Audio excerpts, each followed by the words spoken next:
This October 20th through the 22nd, TFCon Orlando at Doubletree by Hilton Hotel Orlando at SeaWorld with special guests Bob Budiansky, Victor Caroli, Dan Gilvison, Gary Chalk, Richard Newman, Alex Milne, David Sobloff, and Casey Kohler.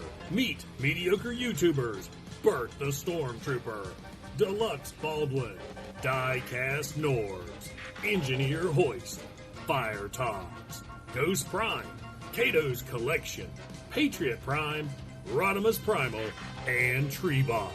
If you see them, make sure and say hi. You'll most likely find them at the bar. That's TFCon Orlando in October. Be there! Well, we've gone on, we've nitty bong. I'm Engineer Hoist, and welcome to our weekly Transformers Earth Wars news stream, as well as all the other stuff we get up to. Got a lot of cool new toys in that we'll talk about after we get done with the Earth Wars stuff.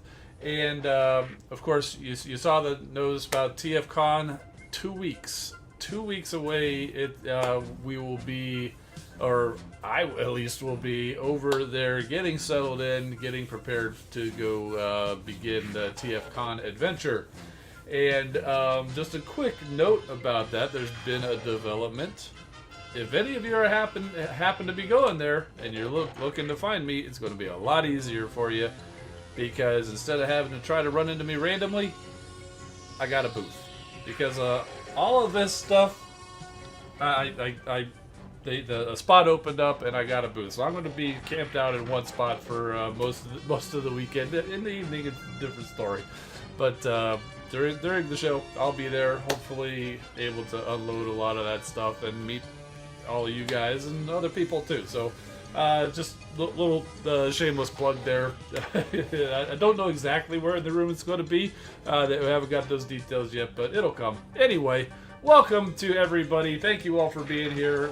We got Super VH, Robert C4, Rafcore, and William Edward Hackman, Mega Prime, Solus, Prime and Duncan, Mike S, Altabot, Phil, Don Paul, Andrews, Mr. Steeler, Damon Swinky, Genuine Red Alert. Welcome to all of you guys for being here. And welcome to you who's watching the replay after you got through all of that TFCon promo business. But yeah, so we're here to talk about Transformers Earth Wars and the event coming up this weekend, which is called The Last Night. And yeah, Hoist's favorite Transformers movie. I think it's everybody's favorite Transformers movie. Believe me, that was not lost on me. As soon as I saw that, I'm like, really? We're going there? I don't think it's got anything to do with the movie, but okay, it's just the same three words in the same order. Yeah, but so here we go. It's an individual event. You can win 100 event chips to give you a chance at 2, 3, or 4-star Buzzstrike or Lancelon, the new combat bots that you probably saw on the thumbnail. And we'll talk about what they do, who you can equip them to in a little bit. You can also get up to 200 premium combat chips, 750 5-star combat shards, 5,000 4-star shards, 10,000 3-star shards, 100,000 premium shards, and 300,000 spark, combiner spark, and combat spark if you are able to finish the event, which would be quite challenging.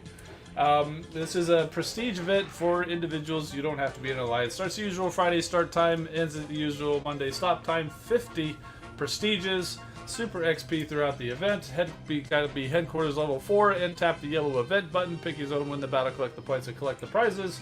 Event battle zones are the standard battle zones, and here is the list of the prizes that you'll get each prestige.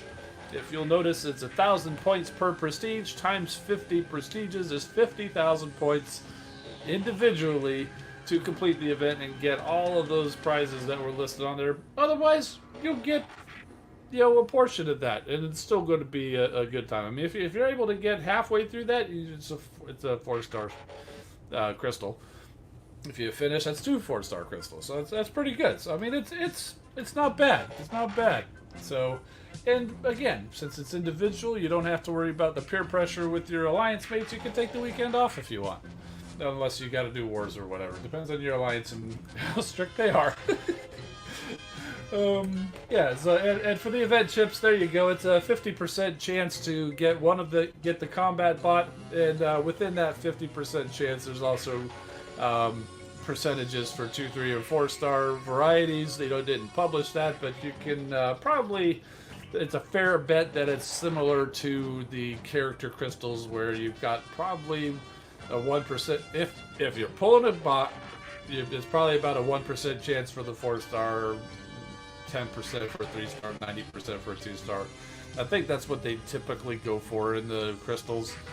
But again, you got to hit the 50% first, and then if you don't get a bot, you're getting 30 5-star combat shards anyway. So either way, you get something good. And here are the new combat bots. That should look like the thumbnail, right? Yeah, because somehow I didn't get the actual individual images of the individual bots, so I had to make do with the thumbnail. So I just threw it up there. I mean, it still works, right? Yeah, it totally works. So you got Buzzstrike and Lancelon. These guys are from the RID 2015.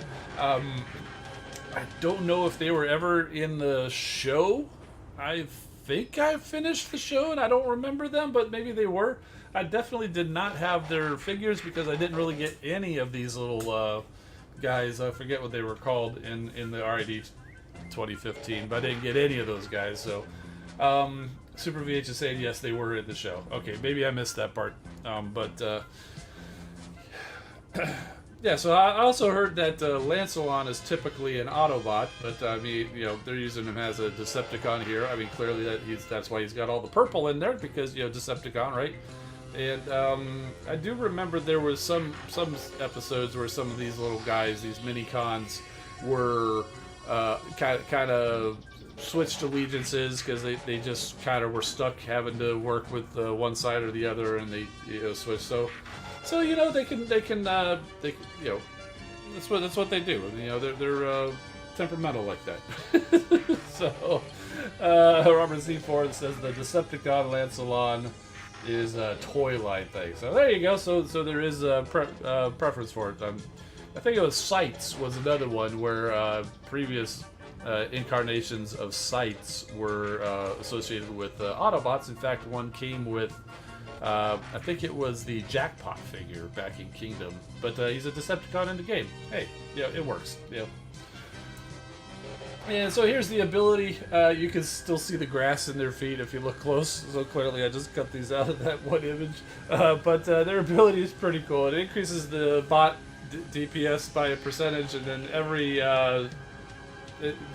few seconds, I think that ranks up when you rank the ability. You summon a giant blade that is swung down and deals twice the bot's DPS to targets hit by it. And you also get hack immunity with these guys equipped. Pretty cool. They do. They can be equipped by warrior class bots and many of the melee or short range bots that you might find in the special class. Airbots, combat gunners, medics, no. But warrior class you're in, and many of the special class bots that you're in, that you got, that you can equip them. They are also available in the challenge battle in the game right now. So jump over to Community Corner now. Razorquake, unfortunately, is not here again this week, but I think, you're here in spirit, my friend. So let's go and take a look at our submissions this week. We're starting off with Ironhide, also goes by AA, I think, in the YouTube chat. I'm not sure if you're in here or not, but this is from the Zapbots, his own creation, and this is the tech team, aka Smartabots. And let's see, this guy here is this is Attacker. And that's cool. I dig the colors. It's kind of like Hot Rod colors. Got the red with the yellow stuff. Yeah, there. So a nice little, pretty cool spaceship there. Dig it. And next up we've got is Road Dust. We're getting real close to that Rust Dust name, but but yeah. So and the alt mode's almost looking like Strong Arm. She's right over here on the table, and I couldn't remember her name for a second. Oh, quite different bot mode, so it's pretty cool that you did that. I do like the that you can basically take the same alt mode, and you can, depending on how you want to redesign it, could have a completely different bot mode. That's a pretty cool thing about Transformers. Next up, we've got Clipper. And this guy is another. Yeah, I don't think that jet's not very aerodynamic at all, but he's quite the partier though. But yeah, so pretty cool. That's Clipper. Next up, great at hit and run offense. This is Flashlight. Literally helps the team see more clearly. And kind of looks like a kind of a hybrid motorcycle car deal here. I'm seeing getting Junkion vibes in his bot mode there. Not so much in the colors, but the design of the bot. So pretty cool. Dig it. And let's see, the most technical of the tech team is Pop-Up. And he is a drill tank. Okay, very cool. Yep. And they combine, although I don't think we can call them combiners, they mind meld into Circuit Breaker. And there you go. You can kind of pick out where they all are in that bot. So yeah, pretty cool. I dig it. I like the stuff that you keep sharing there, man. Thank you so much. And next up, we've got PBChew18 with our Minecraft builds of our two new combat bots, Buzzstrike and Lancelon. Yep, looking real good. Let's see if we can make them a little bit bigger. Yeah, there we go. There's Buzzstrike, and you can see him in the lineup with all the other Autobot combats. And there is Lancelon with all the other Decepticon combats. Very well done. Always impressed by the builds that you do.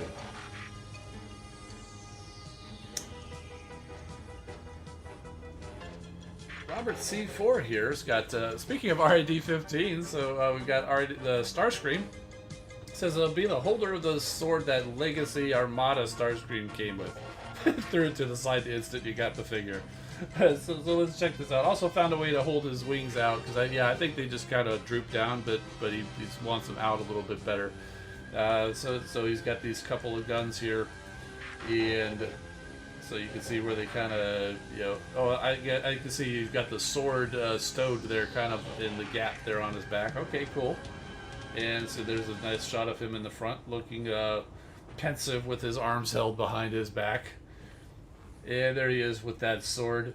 Yeah, I think I didn't get that Armada Starscream figure, but I did see where he had this kind of sword, and it just seemed weird why that would even be in there. Yeah, now that I think about it, it might have been trying to do something like the previous Armada Starscream figure that was out in the Thrilling 30. He had these couple of swords. Now that I think about it looked an awful lot like that, but they actually folded up and it kind of attached to the bottoms of his wings. Maybe that's what that's supposed to be similar to. But the fact that they don't have that gimmick and integrate with this alt mode does seem a little weird. But yeah, so there you go. Got some more poses, and he's having a nice sword battle with Metal Hawk. Cool. And there's another example of the wings. Actually, I was thinking we're just back around. You said these were weapons that came with Siege Astro Train. Okay, cool. And Razorquake is here in spirit with a nice Bumblebee and Barricade battle. Takes me back to the original 2007 Transformers movie, except these guys are more of a G1 styled Bumblebee and Barricade as opposed to the Bayverse. And so we've got B127 looking at what's going on with this little Camaro mode. Maybe he's just about to scan it to get his Earth mode. Yeah, we'll go with that. But maybe I like this newer Camaro. Maybe I will go with that. Oh, he can't decide, guys. What alt mode should B127 scan? The classic Camaro, or the? Well, I guess it's 16 years old now, but the the new Camaro. So it's not that. It was the new Camaro when the movie came out, but it's practically a classic by this point. That's how long ago it was. Oh man, the time flies. Okay, so here's some more from Robert. He's got a new design for Breakneck, or should we go with Exhaust as the name? It was meant to be Breakneck, but so here we go. So this is not sure what you used, but this could have been Prowl. Consider it as white, that might have been it, or Streetwise. I think they used the same thing from Combiner Wars. So, Robert C4 was saying, I prefer the old new one, the old new Bumblebee. so yeah, so we got this, yeah, pretty cool. And there you go, got a nice transformed. Looks like you got a new head on there. I think can't really zoom in. But yeah, it looks like you got a new head on there, and you got the front of the car up above its head. I'm sure that was a design choice because I know it can fold down on his back. And nice little shot from underneath.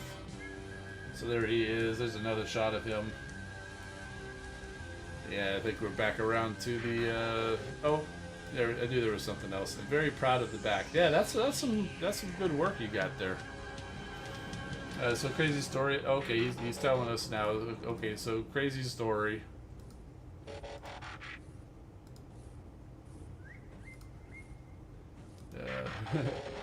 Painted up the head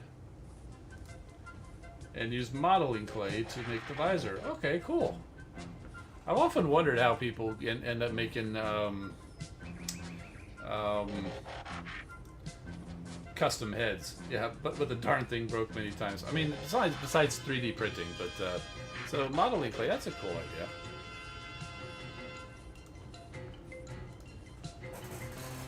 Okay, so these are all brand new. I haven't even seen these ahead of time because Alien Frog came in at the last minute, realized that, oh my gosh, we hadn't posted anything for this week, so Now, all I can get of the Armada Goons.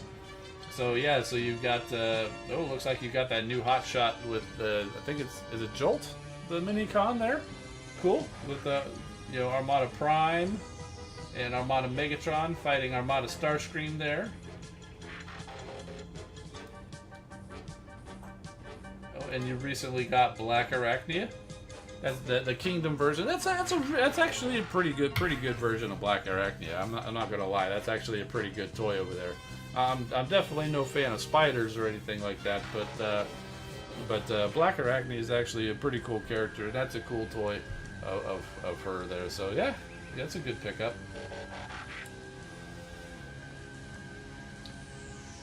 And I love this art here from Mega Prime. So first off, we've got a really nice drawing and coloring of the Autobot logo. I like that you used a couple different shades of blue in there for the outline, I suppose is the way to say it. And yeah, you were definitely right in tune with my color schemes here. Y'all thought Shattered Glass Thundercracker was bad. Oh, nothing against this Optimus Prime. This isn't even Shattered Glass Optimus Prime. I don't even know what universe Optimus Prime this is going to be. Oh my goodness, that is a wild color scheme, and I love it. But as cool as that would be to have in an actual figure, that would take forever to paint. So I don't think I'm actually going to do anything like that. But thank you so much for sharing. It's very cool. And oh gosh, this is funny. Trying to use his computer, but for some reason his mouse isn't doing what he says. Oh wait, that's Cliff Jumper. Very funny. Very funny. I like it. I like it.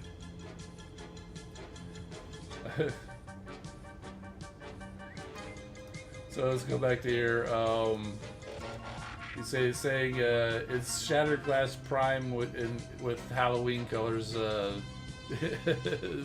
in there too. Yeah, I can see it. Refcore, the meme of Finn doing that face becomes so popular, found one of Starscream after getting rid of Megatron.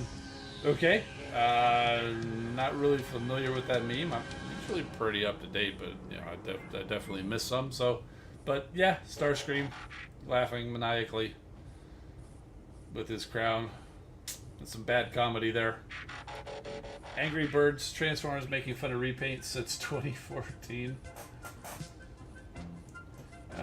So yeah, I remember the even when they first came out, there was like two different Sentinel Prime birds, or it was like Sentinel Prime and Heatwave, I think, were there. They looked identical, and Bumblebee can't tell the difference between them, so he went and slapped some oil or tar or black paint on one of them so I could tell them apart. Yeah, very cool.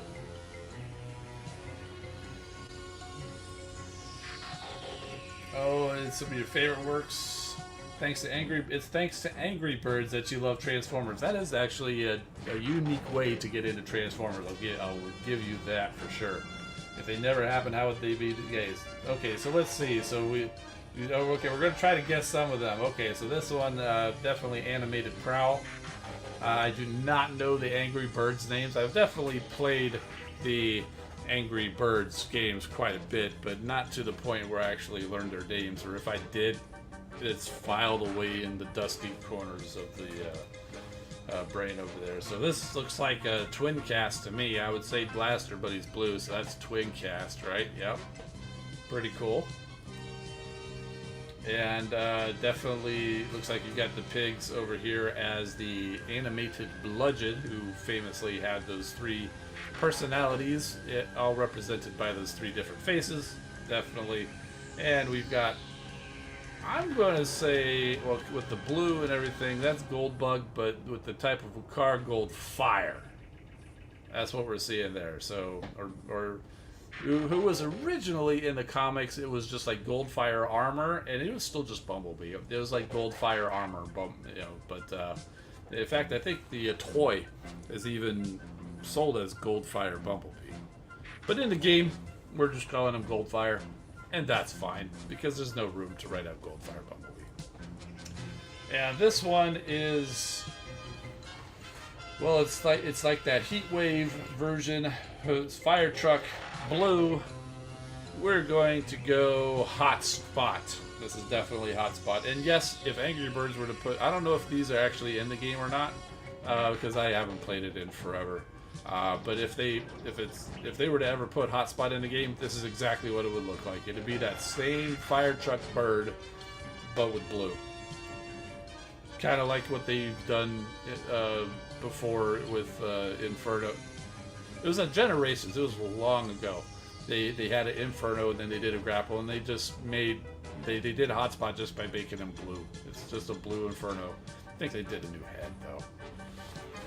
And over here, let's see. So we've got a pig over here. This is the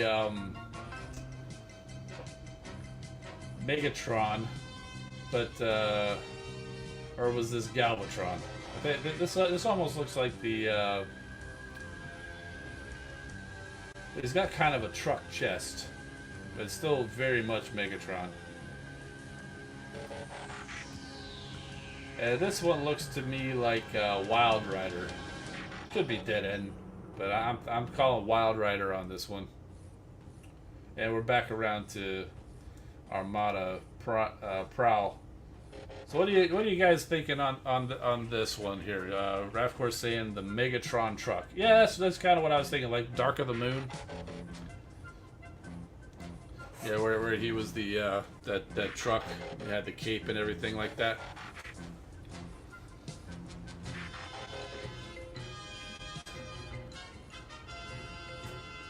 And that looks like that has reached the end of the stream submissions in the community corner. Thank you so much to everybody for contributing.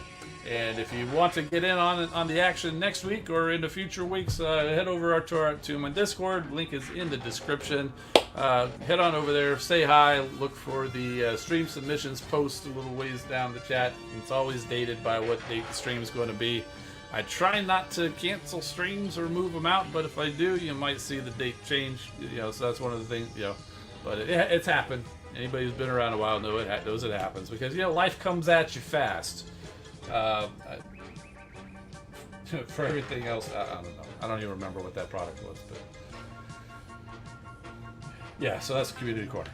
I don't know where you'd be watching if it's not YouTube, but there's the address to my channel, and at Engineer Hoist at pretty much any social media that I'm on, Instagram, Twitter, Facebook. I think that's about it. I've never got into Snapchat or TikTok or anything like that. I don't think there's anything wrong with it. Just never got into it. And time for credits. Thank you to everybody for your support, for being our channel members, and also for our moderators for helping out here on YouTube and in Discord as well. Oh.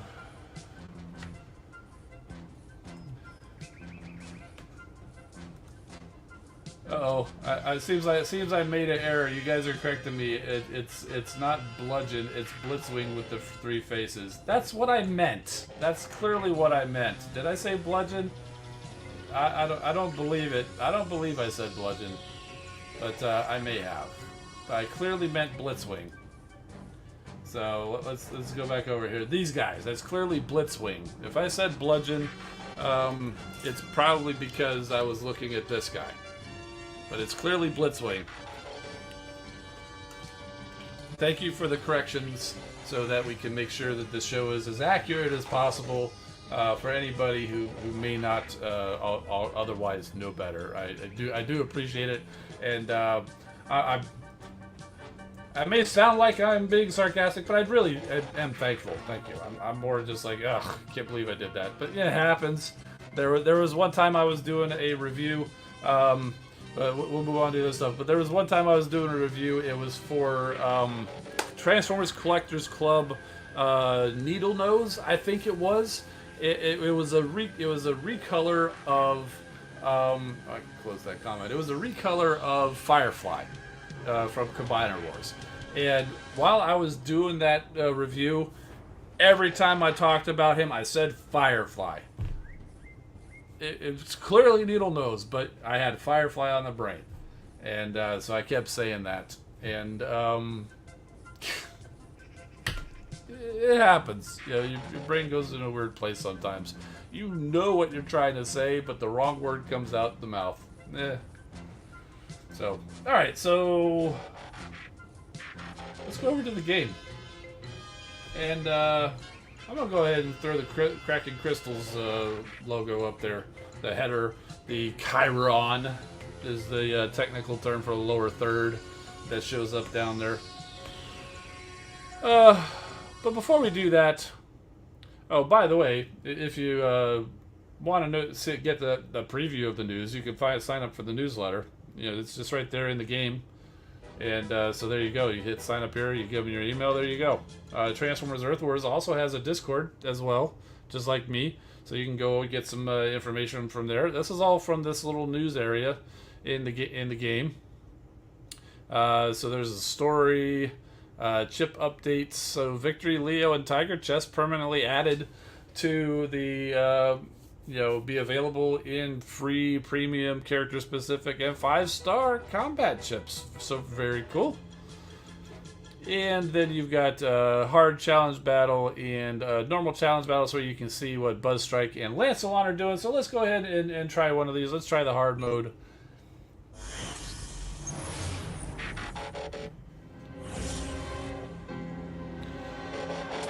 So we can see. Oh my goodness, this is some hard mode here. So who's got the okay? Gnaw has Lionizer. Minerva has Trip Up. Slingshot has Pinpointer. Skids has Sidetrack. Springer has Trenchfoot. Sludge has Zour. RC has Buzzstrike. And Sea Spray has Glitch. So let's go ahead and throw this down. I'm not really going to try to win anything here. So let's put RC kind of down here by herself and see if we can focus in. See if we can get a look at. Okay, so she's shooting with her gun. And I'm not seeing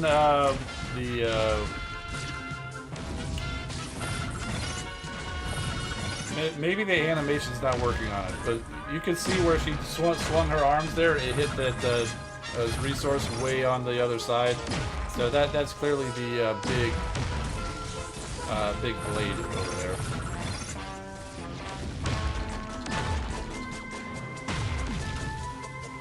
So without even trying, Sludge has made his way all the way up there. Is that a Lionizer? He was doing pretty good on his own. But we're gonna retreat. Autobots, retreat!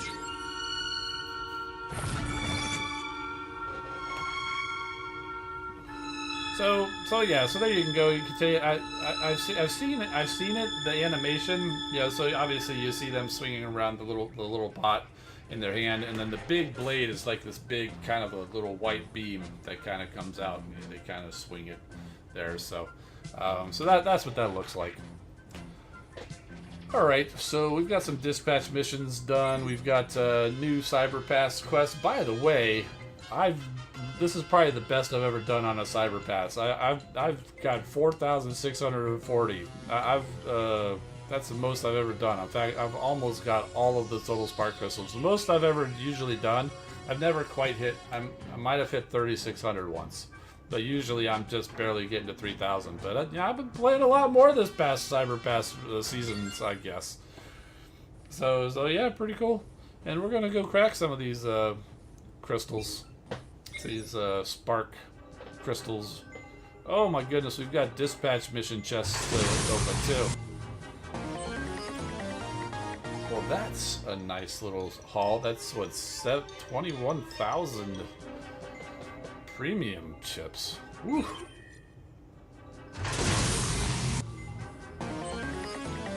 And just 1,000 there, so it evened out. But hey, if I had to get a bunch of them, getting them on the medium was the better one to go. These are probably Kremzings, yes. So there we go.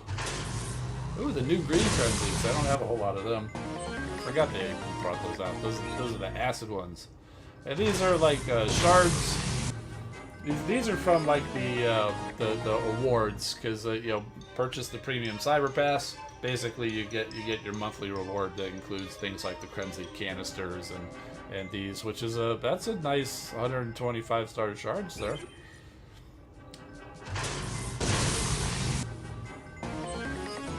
And that's a lot of nice little spark to have. And let's see. So I do have a Prime Core chip, a defensive Prime Core chip. So we'll be opening that. And then we got a bunch of premium crystals. In fact, we can probably go get some more premium crystals here to add to that. Let's just go ahead and get through these dispatch chests. I guess I forgot to clear out the space bridge before we started streaming. I usually crack all these ahead of time. There's another 1,000 shards. It's always nice to get. And another set. I'm not even sure what this other chest over here is. Oh, it's a red crab Zeke. I have no idea what that was even doing there. And here's some more spark that we're getting. Total spark crystals, 10,000 combat. More 10,000 combat. Regular spark. Combiner spark. And more combat spark. Let's go grab some more so we get 20 more of these. Do we have any other built up? Not really. I guess we can get. I thought I claimed those. I guess I must not have. Let's go ahead and clear out the free crystals too. Sometimes you get lucky, especially with the Decepticon ones. That's usually where I get my Decepticons from. Just got a duplicate groundhog.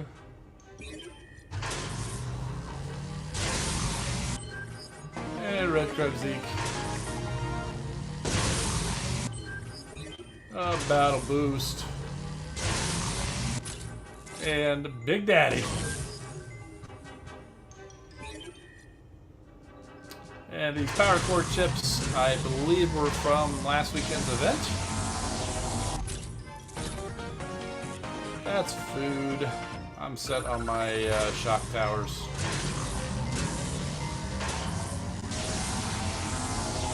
If you touch two crystal buttons at the same time, you get both crystals. Yeah, I always try that, but my timing's not always great.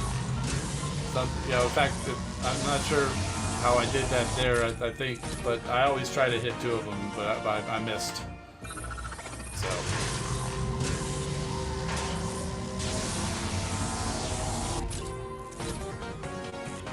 Yeah, I know it's going to be a good day when I go to grab my free crystals, and on both Autobot and Decepticon, I managed to grab both of them at the same time.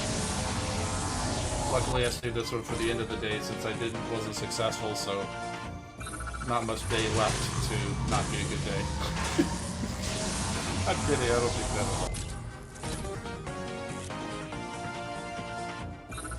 all. But I do always try to hit them, just to see if I can. My timing's usually off.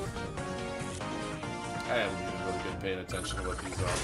I know Tactician is food.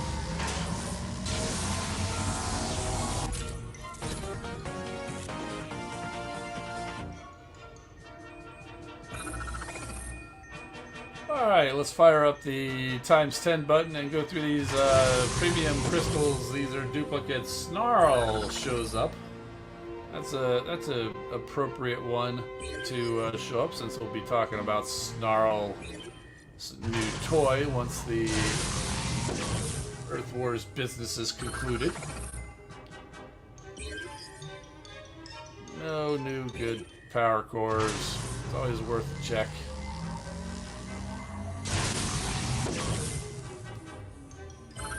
Cesium salami or beryllium bologna. Ah, so we got a vote for beryllium bologna. Yeah. I'm more of a cesium salami guy.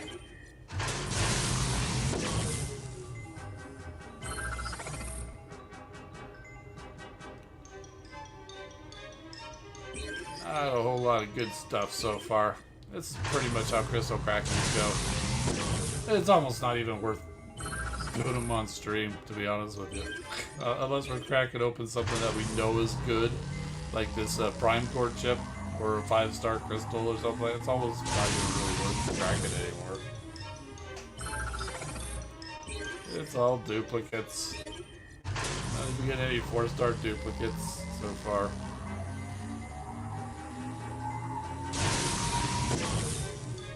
There's Blur. Oh, we got a 2-star Ariel. I guess we never got the 2-star Ariel. So, hey, look, we got a new bot. Woohoo! Give us a little bit more flavor. We need the 4-star. Well, there you go. Ariel is now available in the crystals.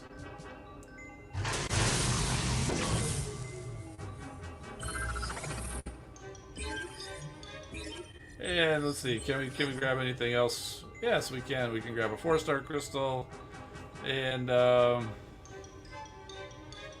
You know what? Let's get let's use the 3-star shards on Decepticons. This gives us a better chance of actually pulling a new bot. It's highly likely that it'll be duplicates anyway, but you know, at least there's a chance. Autobots, it's all guaranteed dupes. I'm pretty sure I have all of the available 3-star bots in the game. For the Autobots.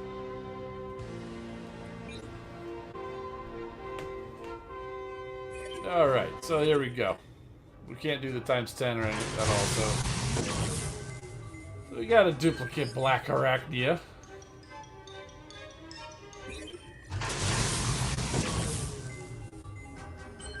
Just know if a Snapdragon is pulled, you summon me, says Mercenary Terror.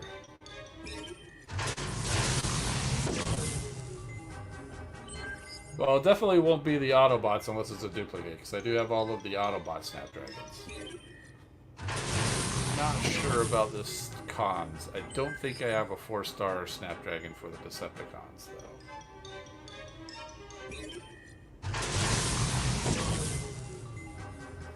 Spinister. I always liked that name for some reason. Might have had something to do with the fact that I had his toy as a kid, but I always thought it was a cool name.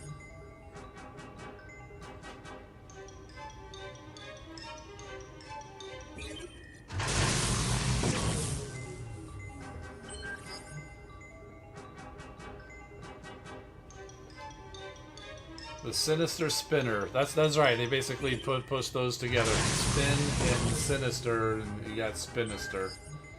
Oh, we were so close to that Snapdragon move, but it was Ape Face this time, Mercenary Terror. Yep, see, we got all duplicates. Anybody thinking I'm wasting, you know, getting resources on cracking Decepticon crystals? Look, I got the exact same stuff that I would have if these were Autobots, but at least there was a chance. Could have got a new one. Alright, let's crack this 4-star crystal. Which duplicate are we getting today? We are getting Skyburst? Yes. It's always hard to tell between her and Stormclash. And finally, one thing we are actually getting, we're going to get a defensive Prime Core. I don't even remember what I got left. I think it's like Vector and Primer, I think it is available. And it's Prima! So there we go. And you know, to date, I don't think I've equipped a single defensive Prime Core on any of my base. So let's go look around. So yeah, it's all just normal. It's all just normal stuff. You know, one thing that always bugs me is I've got like G metal on everything, but I cannot get like G metal for the missile launchers. So maybe that's one that I should put a Prime Core on. So since I can't seem to get a G metal guided missile, maybe I should put a Prime Core on that. That way at least it won't be gold. Oh, who's in the outpost, what you say? We have Starsaber. We have Sentius Magnus. Both of them also. Ooh, I might have to rethink about Starsaber because he was on there because he had Air Razor as a C.O.M.B.A.T, but now he's got the V-Lock. Is that what it was? No, he's got the Victory Leo. V-Lock is his power core. So we might need to swap him out because I like having the ones with minions. Sentius Magnus has, or had at least, Air Razor. So maybe I might need to think about, did I switch him out on him? No, he's still got Air Razor. And we got Dinobot over here, and I don't think he has a particular. Okay, Dial does go along with him, but he also does the holograms too. And finally, up here with the Optimus Maximus on defense, only because I will never use him in battle, so I just banish him to the outpost. Up there, we also have Chromia, who has Night Stalker, 5-star Night Stalker there to help out. So those are my outpost bots. Oh, and by the way, we did finish upgrading Metroplex. He is now level 17 and ready to crush our opponents.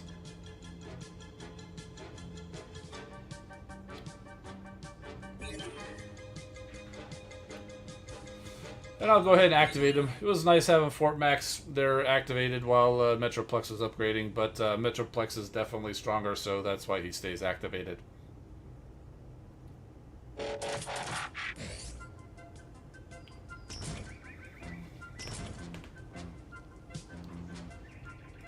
See, Cuddy Fox says he used Computron on defense, but if Ruin H is better, I'll switch to him. Yeah. Thought I would have who Max? The Metroplex? Well, let me tell you something. Except for like the last week or two, I just never remember to play the Titan Assault. So they're just never getting any XP. Yeah, they get the tech points because I do the battles and have been doing the wars and stuff like that. But actually going in there and doing the Titan Assaults.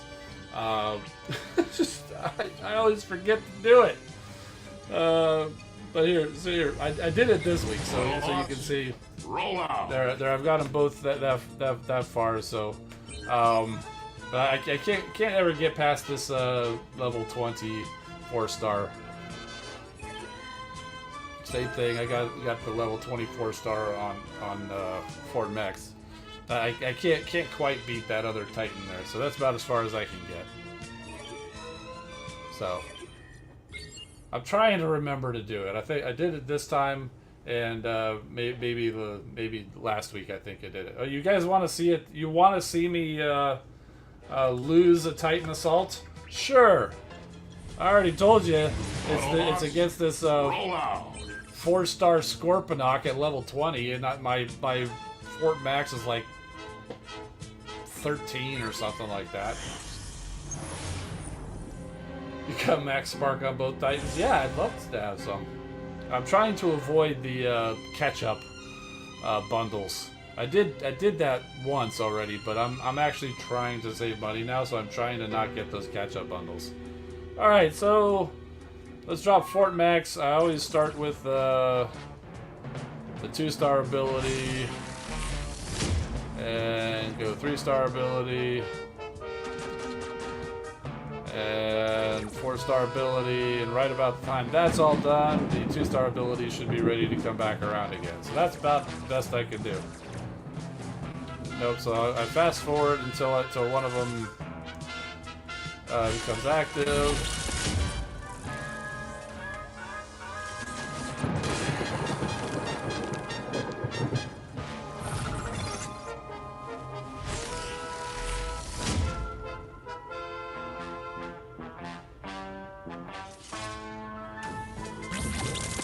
It's going to be close. I always get close, but I never quite finish.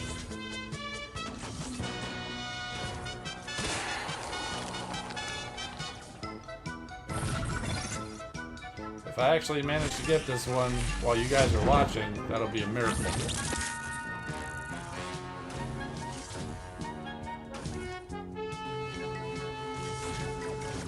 Nope.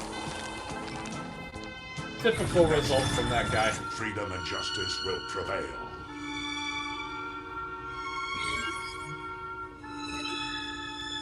It's never any better with Metroplex against Triptychon at that point either. So there's not a whole lot you can do with the Titan Assault. I mean, they both attack at the rate that they normally do. And you've got those abilities that you can use. You can only use them a certain way. About the best you can do is try to find the most efficient way to use them and work around their recharge times. I suppose if you got work on your upgrade with your tech tree. But I mean, most of the stuff I have is like things like this. Are related to like affecting bots with the Titan, but most of my battles that I take the Titans in, if they're fighting another Titan, that Titan battle is still going on by the time I beat the headquarters. So all of these extra battles that you get from defeating a Titan, I never see them. And particularly with Fort Max, I don't hardly ever take him into battle. The only time I've ever taken him into battle was these past couple of days while I was upgrading Metroplex. Yeah, the same thing under Titan Lightning Rod effect. Those get triggered when you defeat the other person's Titan, which I almost never do. I'm usually defeating the base sooner. I suppose I could upgrade this explosive decoy a few times. Let's go ahead and do that. Health and attack are already there. Increased speed sounds good for you. A Titan increased speed, but it's a increase your allies' speed. So a lot of these are based on increasing your allies. And again, same thing, these increased protections, these are all based on working for your allies and stuff like that. So there's not a whole lot more I can do with the Titans. My attack perks are about maxed out. I mean, or at least all the ones that I need, like warrior outpost attack, I don't have max, but I don't have warriors in my outpost. Well, I guess Dinobot is, but not always. Some other stuff like where's it? Warrior stun immunity. That's just level 1, but that's all you get. That's max level. There was something else I didn't have. Oh yeah, on like the defense perks, these are starting to get maxed up too. Like, I haven't unlocked this anti-air plasma cannon, which gives you extra damage against airborne targets, but I don't use the plasma cannon, so I don't need that one. So that one, saving that one for last. But so I have been doing pretty good on the tech tree. I mean, it's all pretty much full. But as far as getting the Titan Spark, I just don't usually remember to do the Titan Assault. So. Because honestly, I find it kind of boring. The Titans are cool, and I like that they help out, but that Titan Assault is just boring. It's just the same thing over and over again. I'll 3/4 of that time is just waiting for the abilities to recharge. But there you go.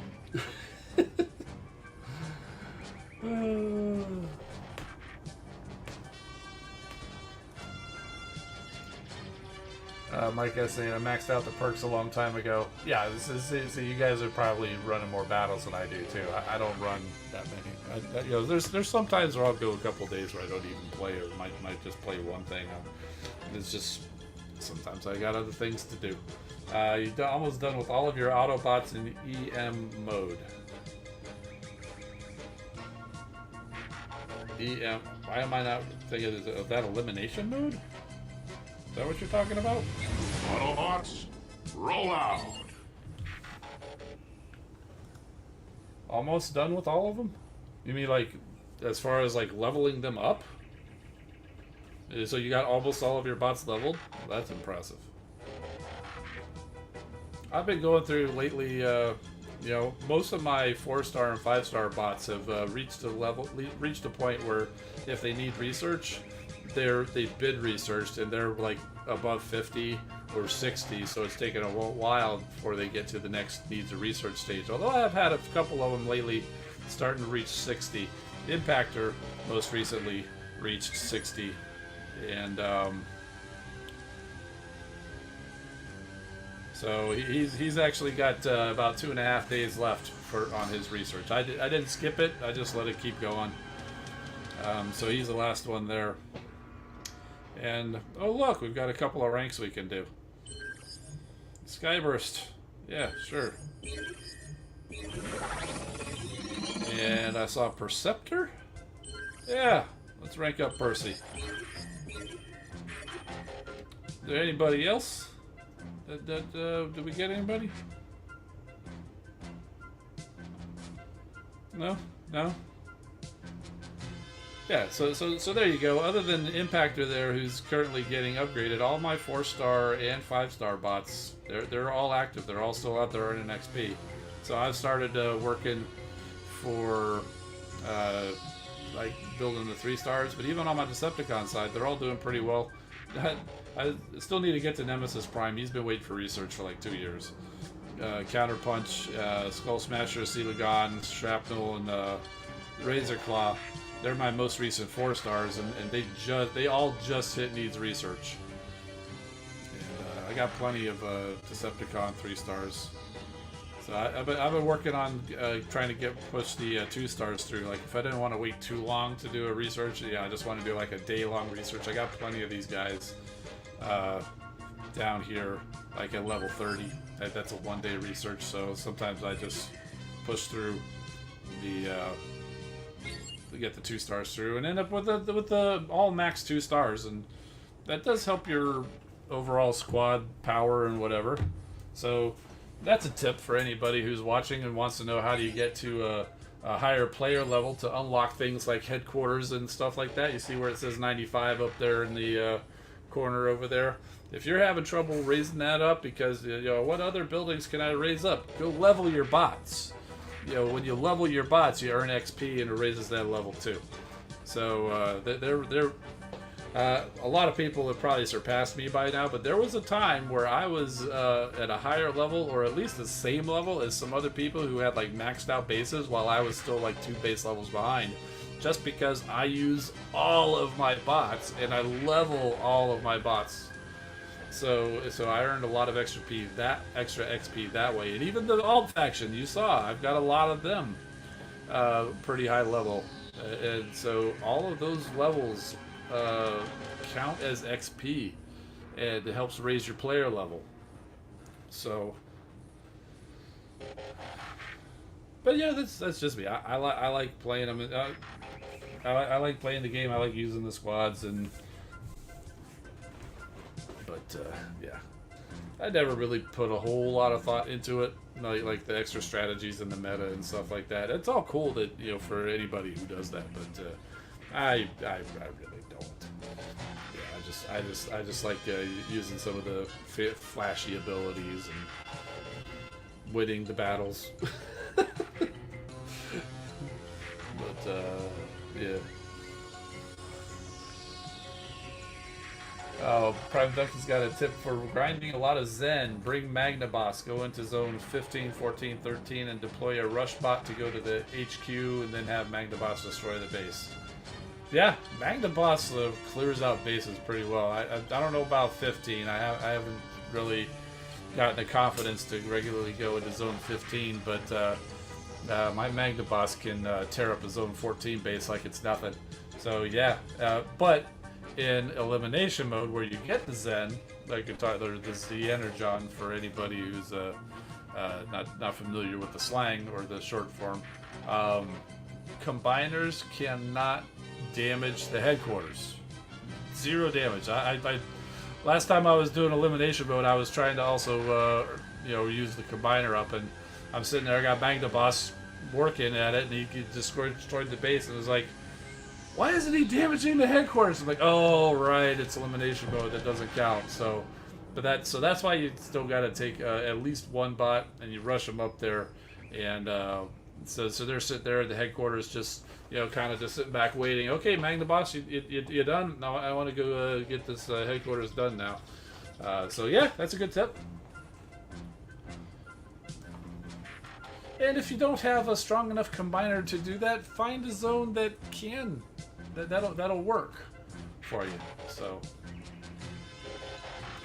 get about 1 million Zen per week doing that. Never had to spend Shanix on the main account. Yep, I haven't never spent Shanix on Zen either. Of course, I don't use a whole lot of it because I don't usually earn enough Energon and Alloy to level my base. But you can see some things have, like I've got this auto cannon leveling. I've got this auto cannon leveling. But most of my Zen, you can't see it because my picture's there. I've got 2.5 million right now. Most of that's coming from dispatch missions, like right here. So this is how I get most of my Zen.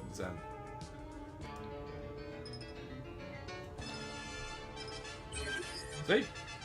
That's a quick 1,140 Z Energon without even doing a darn thing. And in a few hours, I'll come back, and I think it was like 600 something, and these guys will come and give me some more. That's where most of my easy energon comes from. I play the elimination mode to get like the Cyber Pass rewards, and I do play it occasionally, but I don't work through it as much because I'm not busy leveling bots past 60 or upgrading my base as much as a lot of people are already at. So, I mean, if I was working harder at that or closer to that, then yeah, I might have to spend a little bit more. So. Use Zen to buy XP to level up bots? No, I'm good. See, the problem is if I get the XP to level up the bots, then they're all just going to be waiting in line to be researched. You know? Can you use it? Can you use it to buy XP? Excuse me. I totally forgot you could even do that. Totally forgot you could even do that. But you want to know one reason why I don't do that? Let's go look at my inventory over here. I have, look at all those other XP items that I already have that I haven't used. So if I want to throw XP on bots, I don't need to go spend Zen at this point. It's just what I get, you know, when you're at the point and you got bots that need to get to, like, you know, need 18 million to get to the next level, what is 250,000 going to do? You know, so it just takes so long, and I just, we'll get there when we get there. But, you know, that's just the way I play. I take it easy. I play, I let things come to me. You know, so. But I appreciate it. I'm glad you mentioned it because I completely forgot you could even do that.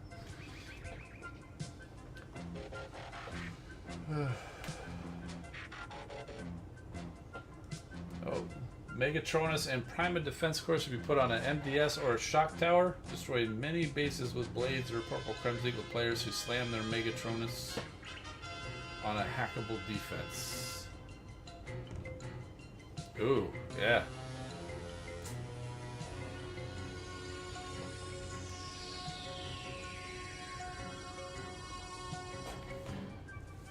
Yeah, I just all my base prime cores are just completely unused. I think I've leveled some of them only because I need to get rid of some of the.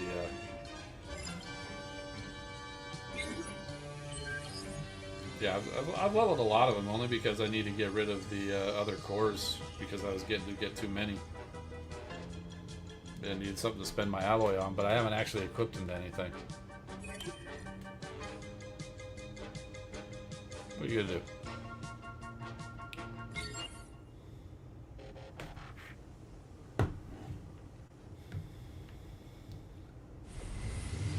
Autobots, roll out.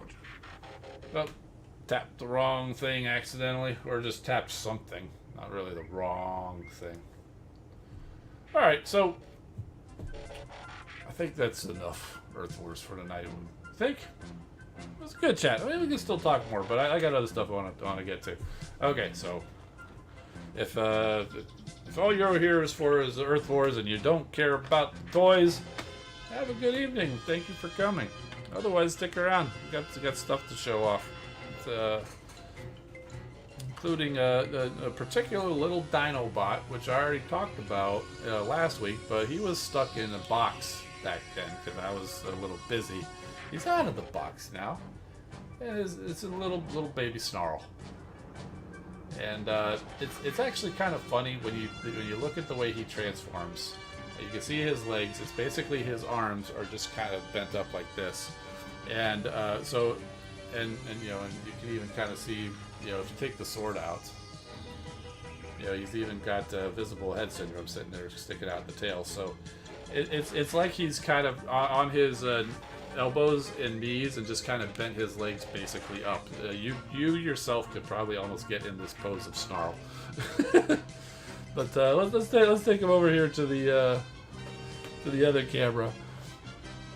And all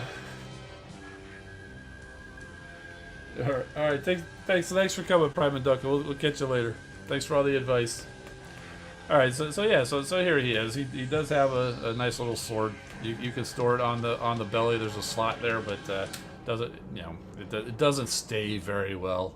There's another spot you could put it here, but it just doesn't peg in that great. It does. I mean, it'll stay, but it doesn't stay that great. So there you go. He transforms kind of the way you think Snarl would. This part comes apart, and he's got pretty strong little leg joints at the knee there. So you got to get him halfway bent, then split them apart and flip his heads in. There you go. And then you can stand him the rest of the way. And then just straighten his arms. They do tab into the side there to make them solid. And there he is, and he's just got a really cool head. He's wearing like a towel on his head or something like that. No, I'm just kidding. You open it up and it just kind of rotates around, and so there's your Snarl. And he's got a sword. I think he's the only Dinobot of the 6 that we got in core class that actually came with a sword. His head does rotate a little bit. And many of the Dinobots in this core class did not actually have elbows. Swoop does, Snarl does, and I think that's it. I think everybody else is just like fully straight on arms. Most of them do have knees. But yeah, so there you go. So there is Snarl. Now you're saying, where does he fit? Where are the other guys? Well, the other guys are here. And he just kind of hangs out there underneath them. So just supports them there. That's really all he does. I'm just kidding. He transforms into a leg. So let's go ahead and do that, right? Meanwhile, Volcanicus is going to stand over there like he didn't have his V8 this morning. So basically, you can start from either mode, but yeah, it kind of ends up being like halfway. So you kind of go ahead and close up his little head shield or whatever, and you take the arms and you fold them forward. It's very similar to what Grimlock does over here. So you see those are his arms folded forward, and there's these little spots here in his waist. And some tabs here, and the arms don't really tab together, so you just kind of need to get them lined up and work your way in there next to each other. And they do kind of tab up at the shoulders, but that doesn't really work except for right after you've already got them in the other one, you get them close together, and then it tabs pretty well. So the next thing you got to do, you actually take his back piece off. It comes separate in the box, so he doesn't have this attached when he's in the box. You just plug it in. But for his combined mode, you take that off, you flip up the little combiner peg. It's just a 5mm peg, and then you leave his head folded in, and then you fold this legs around, and see these two spots here. That's where this little back piece plugged in, and we're going to plug in these two spots there on his legs. Go back there. So something like that. So he looks all kind of weird like that. And a couple of pegs on his arms goes into these holes on this little back piece. And that's basically it. And they say you can put the sword in the front. And that's, I suppose, completely up to you whether you want to do that. Like I said, the sword does not really stay tabbed into these little spots where it's supposed to very well. But there you go. And so while he is in Volcanicus, he is able to basically look out and see everything that Volcanicus is using him to kick. I suppose you could probably turn the head around, maybe. I haven't tried, but yeah. So there's the leg. It totally looks like a leg and a foot, doesn't it? It's a transformer. It's a combiner. Doesn't need to look for real. And then you just plug it in to the spot on the bottom of one of the feet of sludge. And there we go. We have our own little mini Volcanicus. The core class Volcanicus. It's actually really cool. You know, is it great? No, it's core class. It's not supposed to be great. But the fact that they gave them pretty decent robot modes, semi-decent, you know, Dinobot modes, and then got them all to combine, and it's actually it's pretty cool. It's pretty cool. I mean, maybe it's not your thing, and that's fine. He's definitely more sturdy than than the Power of the Primes volcanic, because that guy, you know, just doesn't want to stand up sometimes. He's not going anywhere. And if you want to see how he compares, I already warned people, get your sunglasses out. So there he is with the leader class Grimlock, G2 Grimlock. So not quite leader class. Let's get Bludgeon back in here so you can kind of see how he compares. Not quite Voyager class either. Bludgeon's going to stand behind him and can totally see over his shoulder. And Deluxe class, so bigger than Deluxe. Not quite Voyager. Mass-wise, definitely heavier than the Voyager, sure. And yeah, I mean, there's not much that could compare to Grimlock. So, Super VH. Hey, I told you, man. I told you. I even gave you a warning before I brought him on the screen.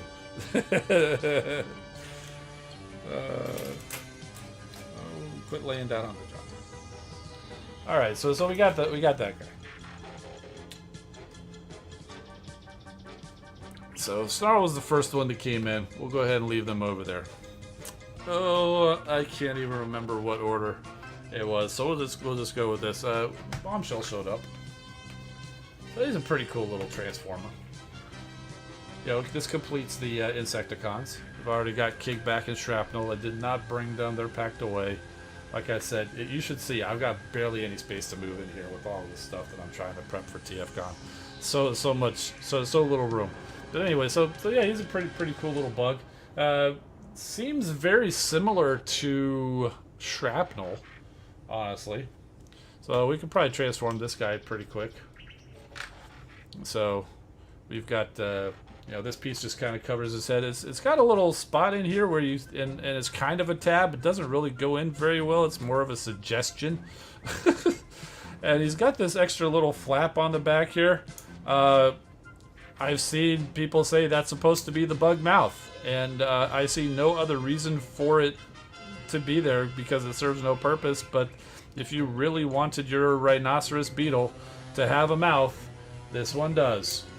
So, yep, there you go.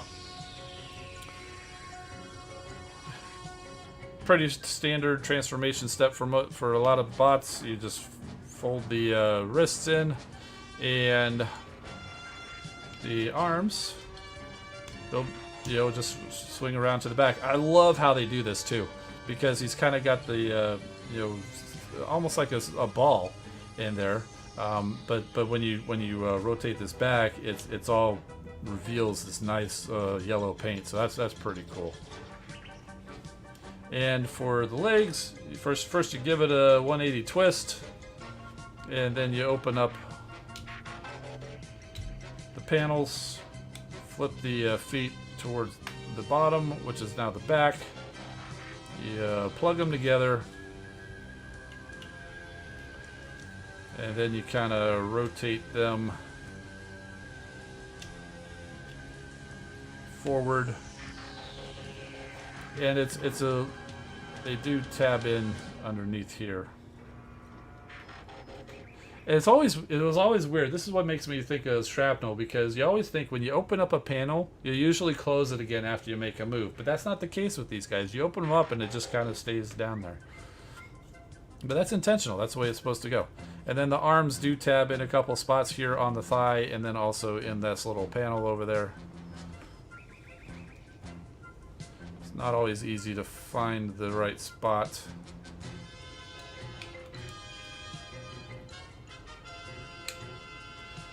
And so these are actually like little weapons that you can you get in there, and you can totally Evo Fusion them to the side of his other blaster. But for bug mode, they do actually go into these little holes that used to be his arms to make the rest of his bug legs. And there he is. He's a nice little rhinoceros beetle, and he's going to go implant a cerebro shell in Volcanicus, or at least in the Grimlock leg of Volcanicus. And then, of course, you know, anywhere there's a port, you can put a gun. There you go. The bombshell. Pretty cool.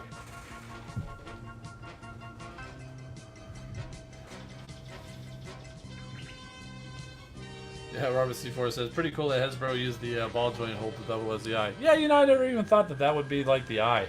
It never occurred to me that that's supposed to be the eye of the bug. But yeah, pretty cool. I mean, I recommend them. I'm just happy we got a really good set of Insecticons in Legacy. Kickback started off pretty good, and Shrapnel got better, and Bombshell stays good too. Yeah, Kickback's probably my least favorite of them. I mean, it works well for what it is, but it's just a hard transformer to get right, honestly. So, let's see. These next couple of guys, excuse me, couple of little third-party bots. They've been sitting in my roller stash for a while because the other stuff I had pre-ordered just ain't showing up. I finally said, you know what? I've got a little extra cash here. I'm gonna find something else to get in there, throw it in so I can get the free shipping. So now I finally got these guys in. First up, we've got Thor Mini from Kang Toys. Deluxe Baldwin dubbed him Monkey Pants because he is part of the Predaking combiner, and he becomes the crotch and upper legs of the Predaking. You know, so he's a gorilla, and you know we call gorillas like Optimus Prime. We call him Monkey Prime. So Monkey, and he turns into basically the pants of Predaking. So Monkey Pants. The toy's name officially is called Thor Mini. There was no gorilla in the Predacon, so this is really kind of an original character. Clearly, a gorilla turns into a robot, and the transformation and even the head you'll see is very similar to Optimus Primal. It's clearly not Optimus Primal, but so there really is no official name to call him. So he is really just Thor, and or Monkey Pants. Monkey Pants is just funny. Ever since I heard Deluxe call him that, this guy in my head has been Monkey Pants. One problem with him is this backpack piece, which the gorilla head has stayed on. It does not tab well into the back. And I've watched Deluxe's review. Pretty sure he had the same issue. And so it's just a common problem with this figure. So let's get him transformed. The arms, as you can expect, there's not a whole lot to transform. I mean, you could totally have the bot mode to have these big gorilla hands, but otherwise, you would fold it back like that, and then there's a little cover.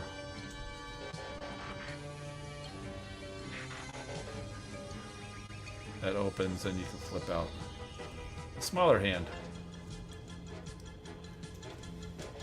Or you can leave one big hand, one small hand, kind of like the Bayverse Skids or Mudflap, depending on which one you leave is big. Yeah, let's do that. That's fun. Okay, so the legs, you kind of just need to straighten them out, and then you can close up the little gold piece there. And you see he's even got little monkey toes. You fold those in, flip down this gold piece, that becomes the toe of the bot mode, and then you kind of rotate that foot.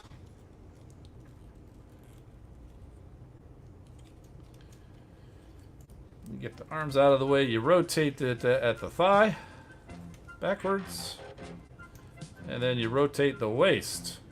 So like I said, very similar transformation to Optimus Primal, with the whole Basically, he just, does a little spin, but he's mostly there. Already there. He just swaps out a few parts. And so this part comes back, and you can bring up his bot mode head there.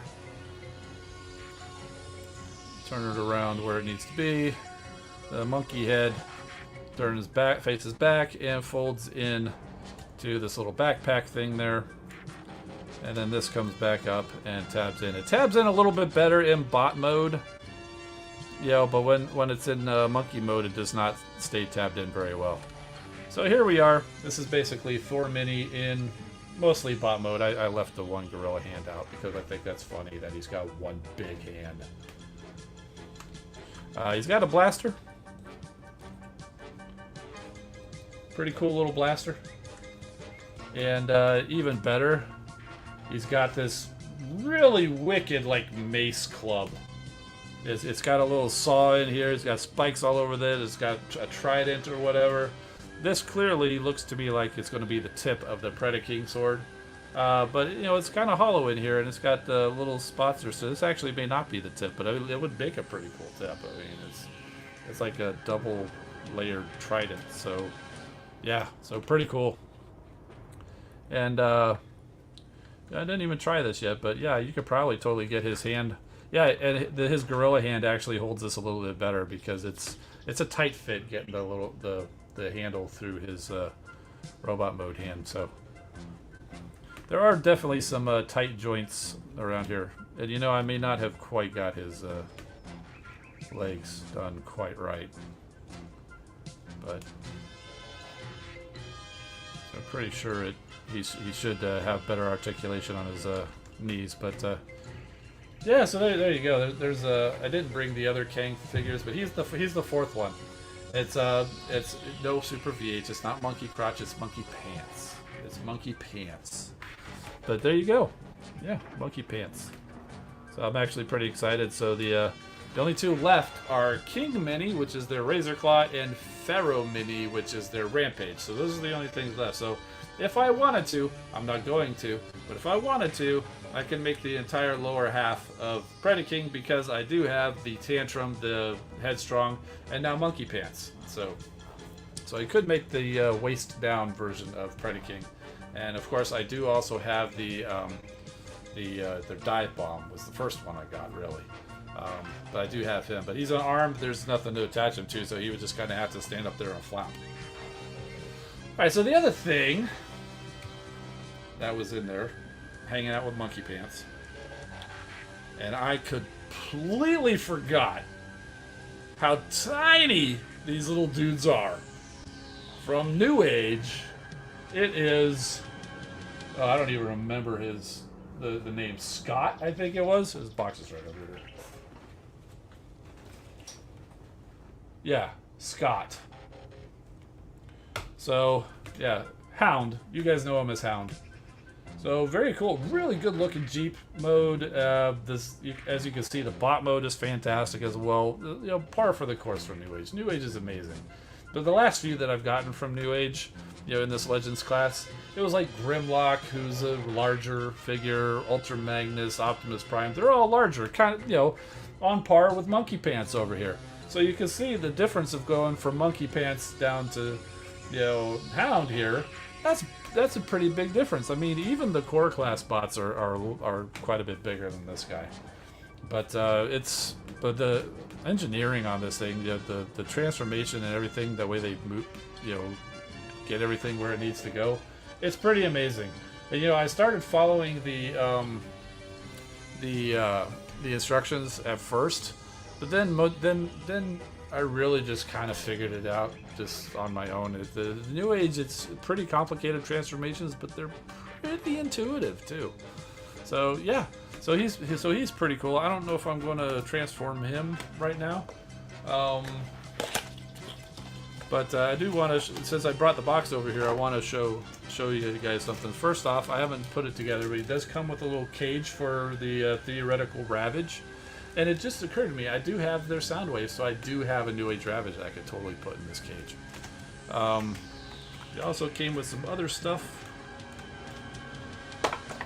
very much like Masterpiece Hound, he did come with the little canopy that you could put over the Jeep. And just like Masterpiece Hound, I am absolutely not going to use that because that's not what I understand. Jeeps did that and had that, and but that's not how I ever remember Hound. He does also come in his vehicle mode. He's got the spare tire, which goes on the back, but it comes off for his bot mode, and he does also have the vehicle mode cannon specifically for that. I suppose you could put this in his hand, but that's really not what it's for. And there is also kind of like, this is like his hologram gun, and it does come with an effect piece, so you can show like he's he's making, you guys are now one of his holograms. So yeah, so there you go. And the other thing that comes with this is one of the reasons why I decided I wanted to get in on this guy. One of these things that I wanted to get in on, and it's a Build-A-Figure. They're doing a Build-A-Figure, and it was advertised that they're doing this Build-A-Figure, and I wanted to get in on it because I don't think we've ever gotten a figure from it. If there's any figure out there of this character that exists, it's been a custom.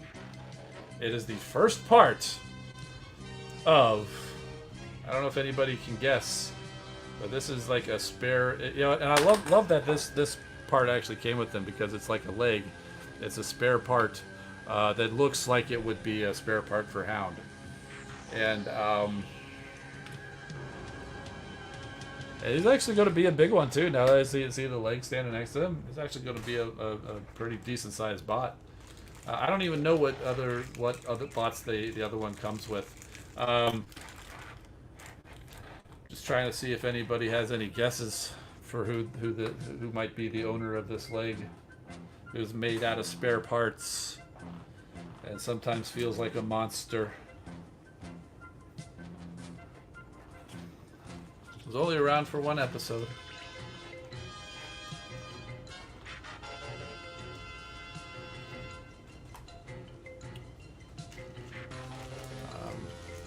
I know there's a bit of a delay, so I'm waiting to make sure there's no lag before I tell you.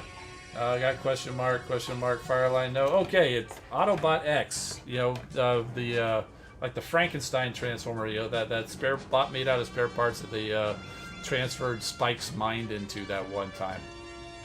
So it's kind of like the chest is like half prowl and half sideswipe or something, and he's got like a trail breaker part, and his head's kind of all half, and so this is like the leg. Autobot X is what they call it officially. So yeah, Super VH Monster Spike. So this is the first piece of him.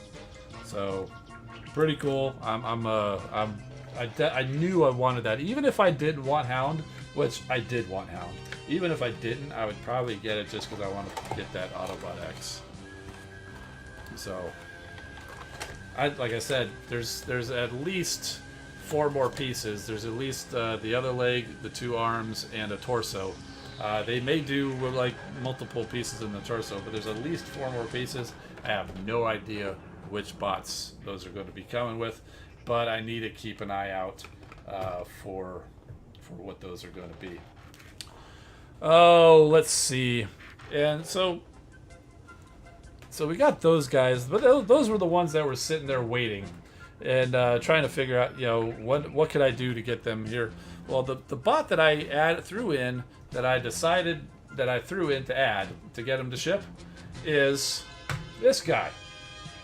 This is Roller, R-U-L-L-E-R, from Mod Fans. I've seen a few people like at Kato's collection got this guy, and they all raved about him. He comes in this color, where it's blue with kind of a red and white accents, and there's also one that's like all silver, like almost a monotone silver or whatever. And the reason he's called Roller and comes in both blue and silver versions is because he turns into Roller, the little scout bot for Optimus Prime. And he's Masterpiece scale. But you're like, wait, he's smaller than the Core Class Volcanicus. He's barely bigger than the Legends Class bots. He's a little bit bigger than Deluxe, not much. He's smaller than Voyager. How can he be Masterpiece? Well, I just happen to have his buddy, Optimus Prime, here. And if you remember, Roller turns into a little Scout-Bot that lives in Optimus Prime's trailer. Well, this company decided to give him a robot mode. I mean, in IDW, we saw Roller was a completely separate bot. You know, he was a friend of Optimus Prime. He wasn't a little scout bot, and so he was a big bot.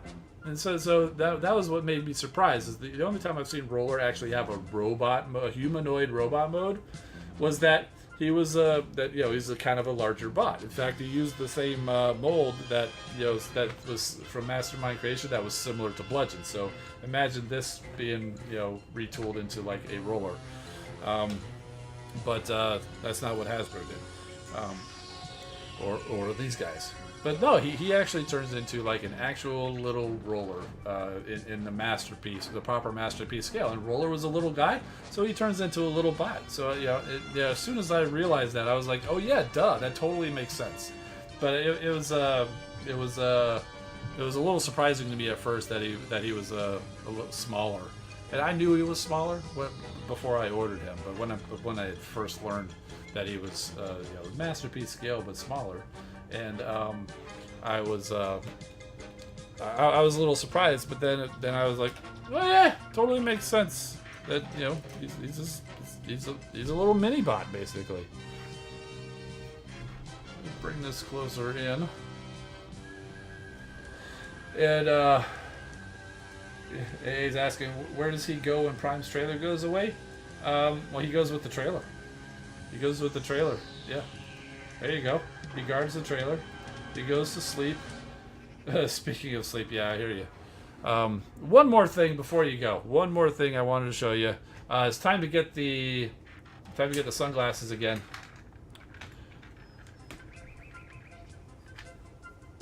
My buddy Larkin's Lair found G2 Sideswipe over in Hawaii, and he sent it over to me. Yeah, I mean, I sent him money, and he sent me this in exchange.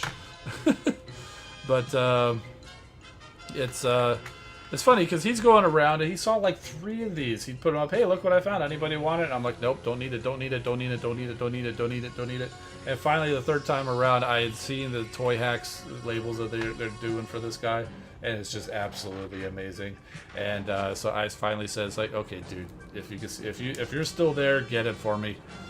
If it's still there next time you go, get it for me." So he did, because it was there. So here we are. It's Sideswipe, the same Sideswipe you all know and love, but brighter. Basically, I call him he's like tropical Sideswipe, or sunset Sideswipe. You could call him because he's got basically a sunset on his hood, and which also becomes his chest. So I don't know. I was always thinking like tropical fruit Sideswipe or something like that. Tropical punch, because he's yellow, so he can't really. He's got the yellow, so he can't be really lemon anything. Because more sunglass time, that's his lemon drop Grimlock. If he's in Dino mode, he's like all yellow. But this guy's got mostly blue, and the reason Grimlock's here because I mean, look at them. They're practically brothers. That the yellow doesn't quite match and the blue doesn't quite match, but it's so close. They're practically like Spark brothers, right? But the thing I like the most, and I don't know if you saw it in the vehicle mode, but the way that they faded the blue into the yellow, it's just super nice. But yeah, so there's your G2 Tropical Punch Sideswipe.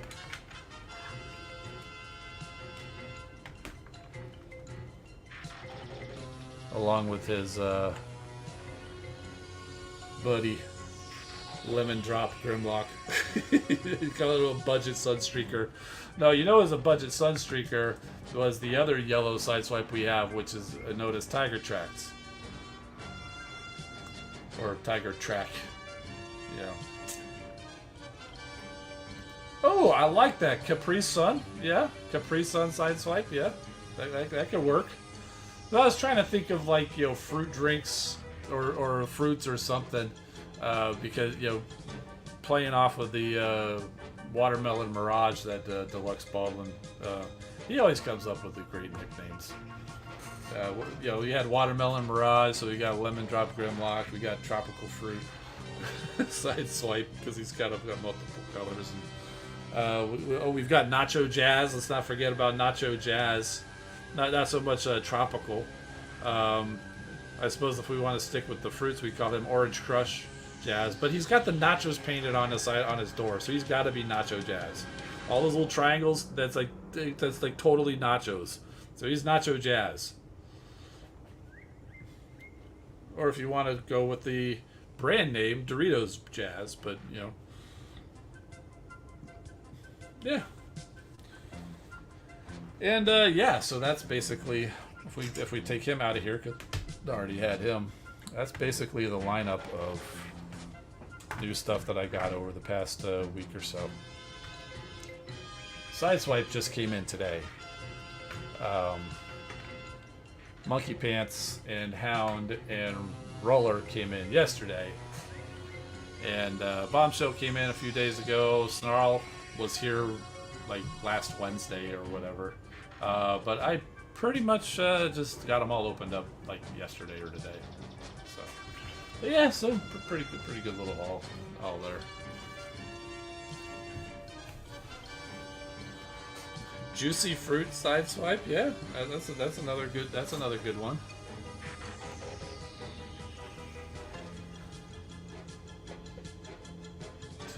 Yeah, Nacho Jazz, you're right. You're right. You're not Nacho Jazz, and you'll never will be. Not yours either. I gotta tell you, man. I was like, I don't know if I would have liked them back in the '90s. But I love the wild G2 colors today, for sure. I don't know, it's just crazy. Well, this guy's not quite sunglass inducing, but here's the guy who inspired it all, Watermelon Mirage. He wasn't too far away.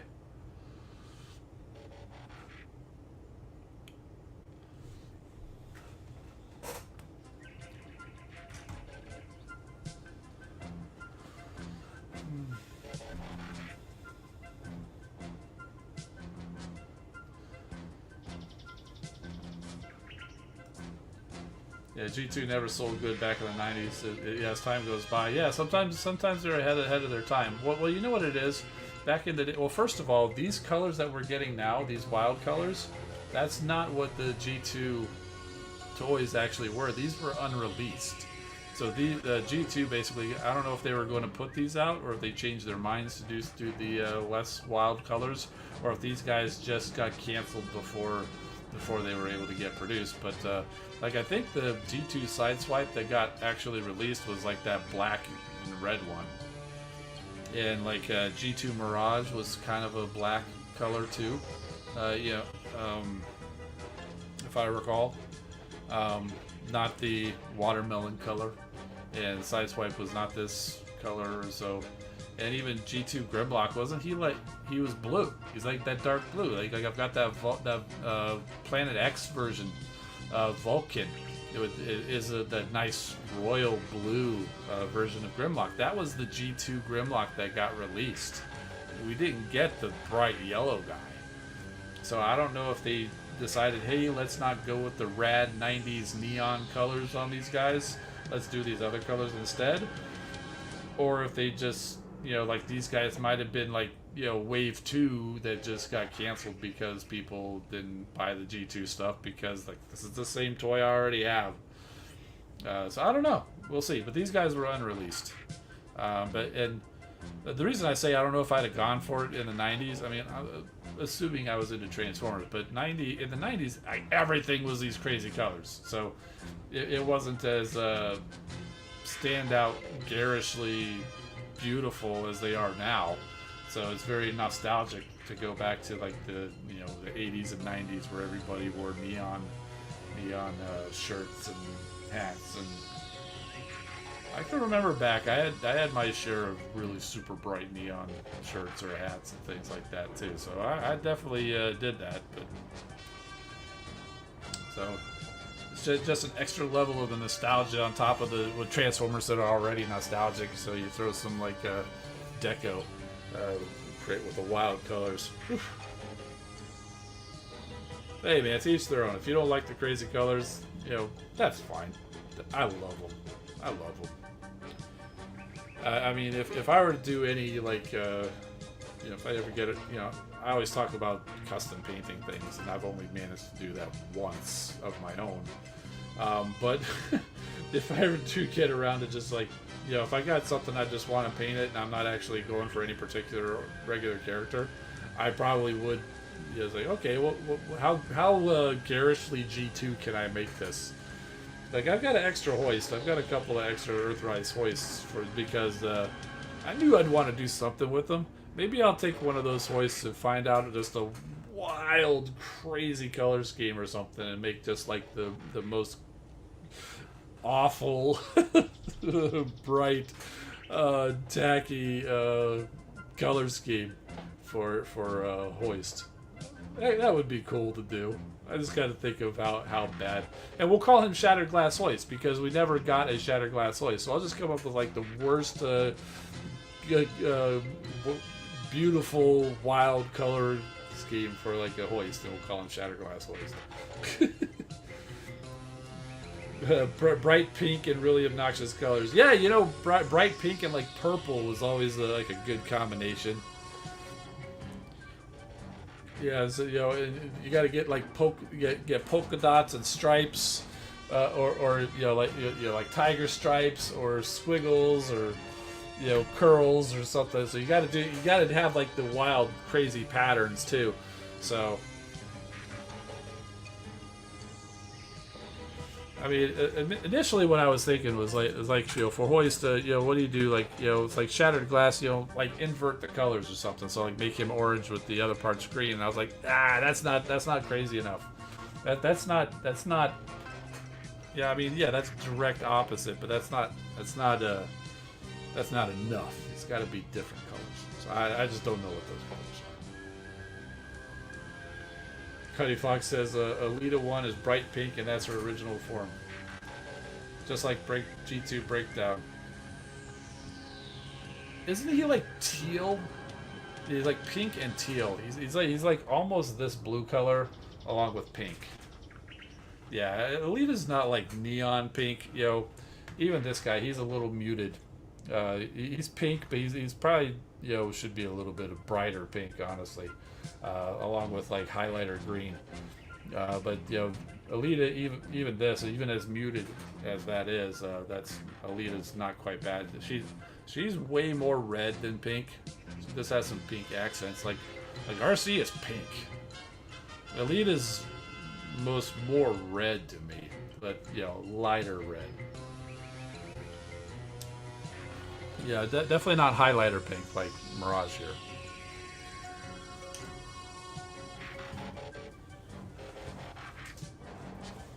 But yeah, I mean, she definitely stands out for sure.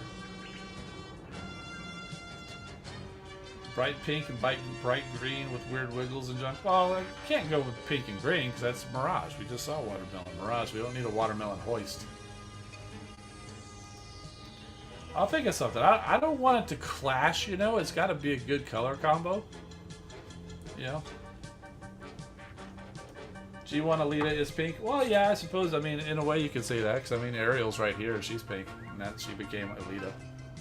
So, I mean, if you look at like the Alita that we've got, like in Power of the Primes and the Netflix show or whatever, she's more red. But I mean, you know, this is you know, pre-Alita Ariel, and she's nice and pink. But she's not this pink. I think that's all I'm trying to say.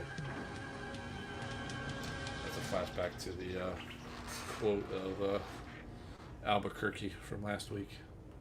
That's all I'm really trying to say.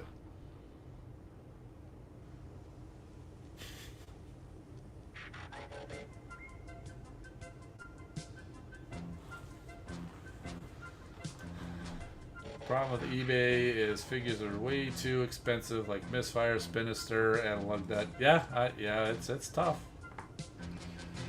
But it kind of depends on who's selling it. On the one hand, you kind of want to get market price because I had things put up for eBay for a while, and I had some high prices on some stuff, but I mean that's what it was going for, and people bought it. Why should I leave money on the table? But then there's some other stuff I actually put up at a relatively low price, and people really wanted it. They had a bidding war and raised the price like almost $50 on one thing. So that wasn't even something that I did as a seller. And then I got some other stuff up there that nobody's interested in at all. And so I'm probably just going to take them down because nobody's buying it. They've been up for over a month. And there's a couple of them that's just got 2 views in a month. So people just aren't even getting, So Robert's saying, as a seasoned eBay veteran, you got to wait for the perfect price. Unless it's something that you don't see often, and that's when you just you bite the bullet, he says. But again, you got to think about what is it worth to you. I mean, how bad do you want it versus how bad do you want to save money? So you got to think about how bad do you want it. Put a maximum price you're willing to go for. I mean, say you want what are you saying, say lug nut. Say you want a lug nut. Look at what the prices it's going for. What kind of budget do you have? Do you want to, say, it's like I'm willing to spend up to $50 on a lug nut, say. Then you look for lug nuts that show up that are under $50. If there's any that's above it, you just move on, and maybe you'll find one that does, or maybe you never do, and you need to find a way to raise your limit, or maybe you need to get one that doesn't have accessories that or maybe one that's partially broken, So Gen 1 Red Alert still it's still going. Oh, you just finished watching Loki season 2. Yeah, so you left here to go watch Loki. Thanks a lot, man. I gotta sit here and wait. I turned it on a little bit earlier. I was like, oh, that's right, Loki's on. It's like, oh, wait, are they going to do that starts at 9 o'clock thing? And they did. I'm like, oh. That's okay. I'm going to go watch it once we're done. So, yeah, no spoilers. No spoilers.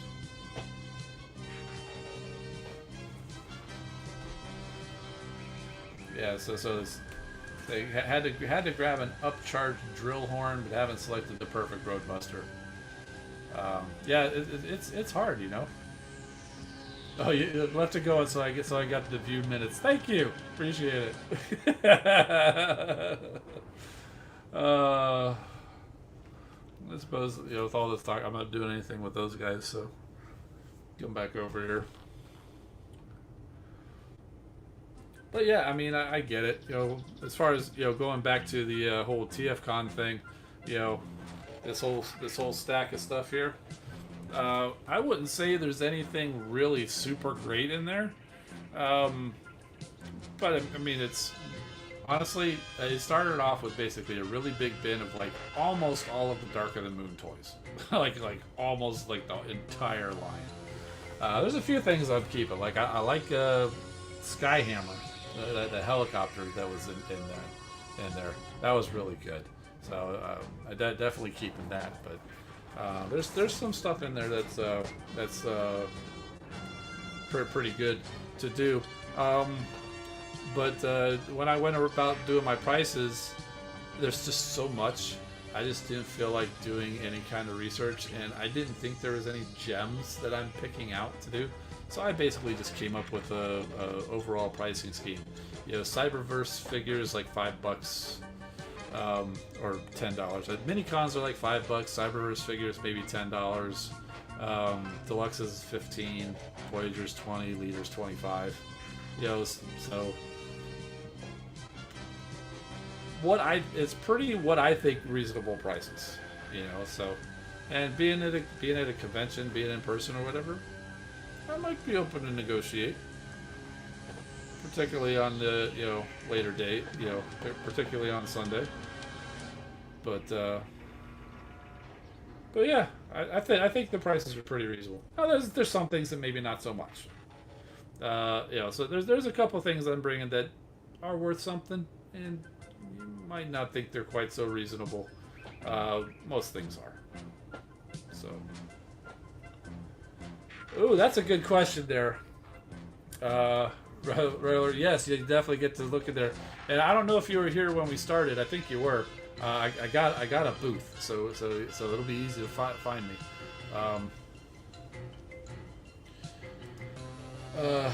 That's a good question. What's one that you're taking that you thought twice about parting with? That's a good question. There's a few things. I nothing that really off the top of my head, because I made this. I had that second thought and I said no. You chose this for a reason. Put the price tag on it and put it in the bin. So that's is I really can't think of it, but off the top of my head. But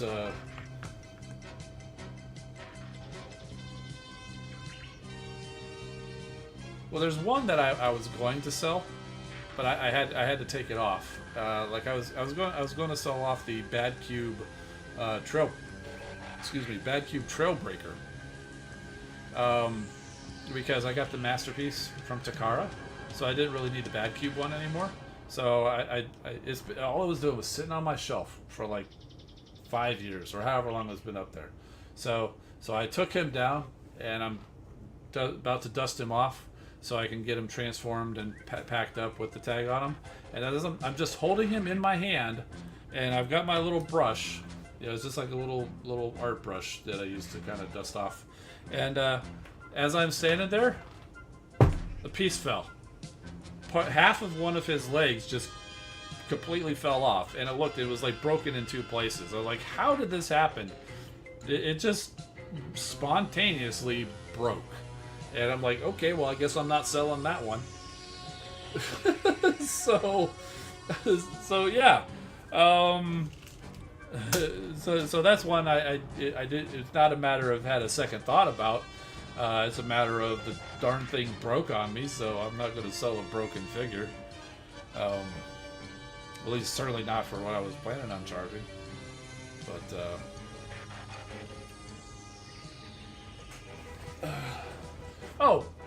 I thought of something that's an answer to that question. And originally, months ago, when I was first thinking of stuff, I actually had a lot of my animated figures.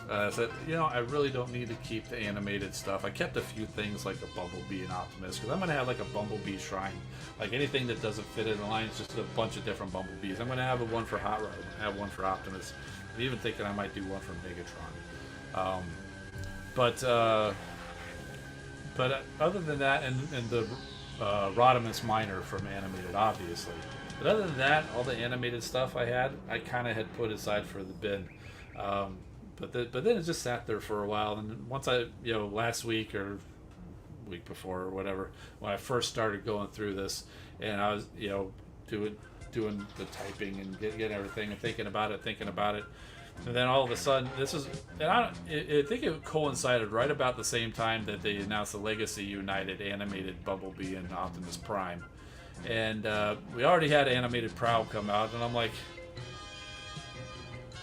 I thought twice about it. I was like, yeah, I like the animated stuff. Why am I getting rid of it? So I pulled them all out. So that's one I thought twice about and decided to keep. I'm keeping all the animated stuff. Although now that I think about it, I somehow ended up with two Snarls, which is, the animated Snarl is basically Slag. But they hadn't come up with. They knew they didn't want to call him Slag. And they hadn't come up with Slug yet, so they called him Snarl. But somehow I have two of them. I don't know how, so I might part with one of them.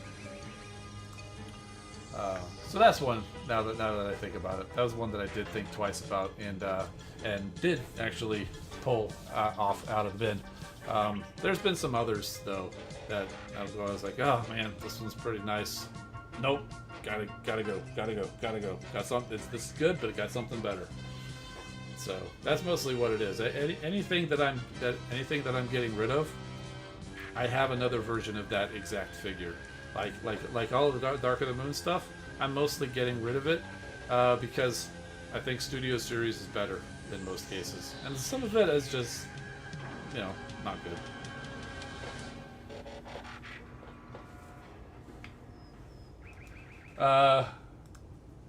Yeah, no trench coat. Yeah, right. Is having a booth my way to curb my spending? Not at all. Not at all. Having a booth is a way to deal with this pile of stuff. The bins are stacked down to the floor. This is like a giant bin with 1, 2, 3 levels of this medium-sized bin, and plus I've got this bin over here, plus I've got another crate over here which I still need to get into bins, and it's just way too much to set up for in the lobby like I was thinking. When I was first originally thinking that, I didn't realize how much that I was going to be bringing this much. But so I inquired about what's it going to do, what's it going to take, and a couple weeks ago they said, oh yeah, we're sorry, we're sold out. But I got the but put in an application anyway, and we'll send you the information. So I did. There's a waiting list. I didn't sign up for the waiting list, but they had some spots open up. They shot me an email and said, hey, we had a few spots open up. First come, first serve if you want to get in there. So I got in there. So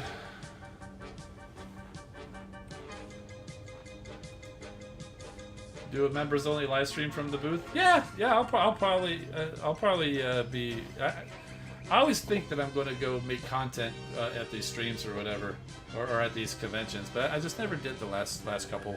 So I'll try to do that this time. I might do a live stream for everybody too at some point, but I'll do a members only.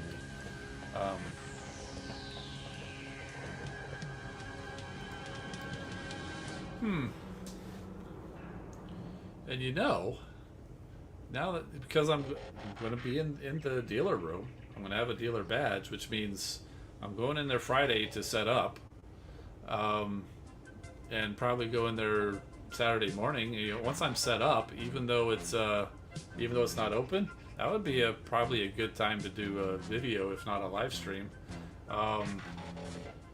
just to kind of show, hey, this is what we got.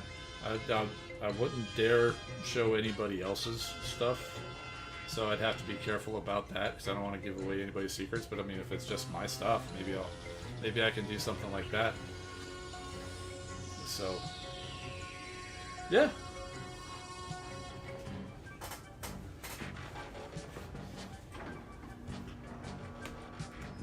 Think Rodimus Primal doing a live stream from the event? He might. I know he's going down there. You're waiting for an email for a spot on the custom class? Yeah, you know when you'll get that once they announce the figure.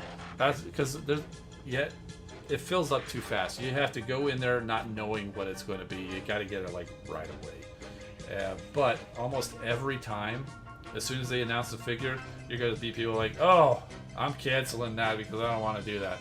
That's how you'll get in, because people are when the you probably won't hear anything until they announce it. I'd like them to announce it pretty soon. We're like 2 weeks away. 2 weeks from today. In fact, in 2 weeks, our stream is probably not going to happen because I will be traveling over there to the hotel to get set up. But that's okay because it'll be replaced with as yet to be announced stream from the booth. So, but yeah, I hope you can get into the custom class, but I don't think you'll hear anything until they announce it and people decide not to do it. Fingers crossed. But yeah, so anyway, the room opens up at they say usually about 1 o'clock on Friday to start setting up, and I don't think I'm going to need that much time, so I'll probably be able to finish the class most of the way. But even if I don't, I mean, last time I stopped about 1 o'clock because everybody started showing up and wanted to go hang out, so I didn't quite finish. And, yeah. We'll see. We will see.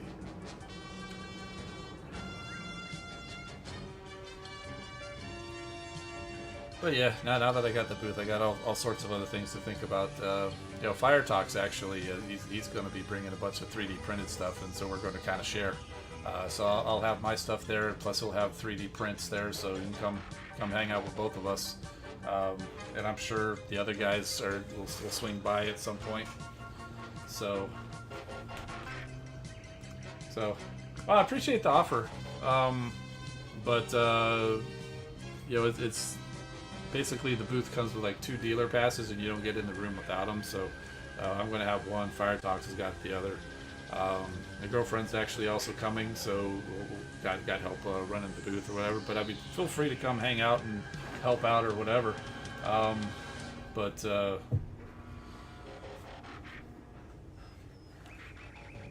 Yeah, I wouldn't want to put you to work just because, I mean, you're there to have a good time. You're there to have a good time. But I appreciate the offer for sure. I don't even know what how I'm going to do it yet. I mean, it's like you got the space. It's like a square space. It comes with they said also you get a table and 2 chairs. But I'm like, yeah, 1 table's not going to be enough for all this. I don't want to just put a bunch of junk on the floor. So now I'm thinking about, okay, well, how do I set up the thing? So yeah. You have a mental list of figures to look for? Oh yeah, man, I'll tell you, it's good to have a list of things you're looking for, but the trick is to try to stay to your list. So I've taken a list the last 2 times, and I've gotten like nothing from the list, but still got tons of stuff. So basically my list so far this year is, first, get the exclusives. I mean, if I don't like them, I'm not going to get them. But, I'll probably I'm sure there will be at least one of them that I like. So get the exclusives. Custom class is a given.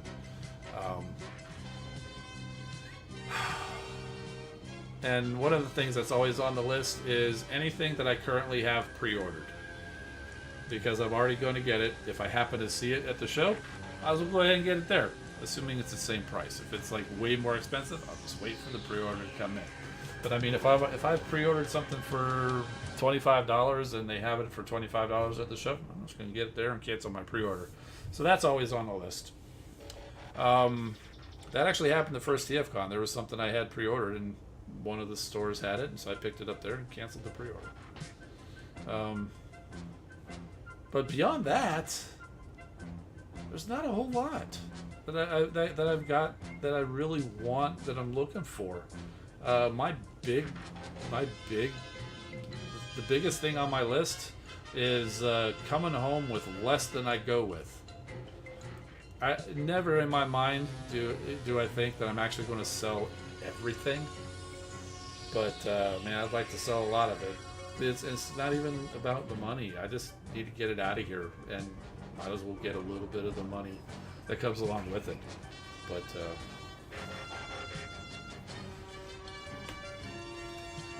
cheaper stuff on the floor under the table for people to pull out. Honestly, man, all of my stuff would kind of fit in that. I mean, the vast majority of them, I dare say they are all complete. They're all loose. Although I do have some that I might bring that's boxed still.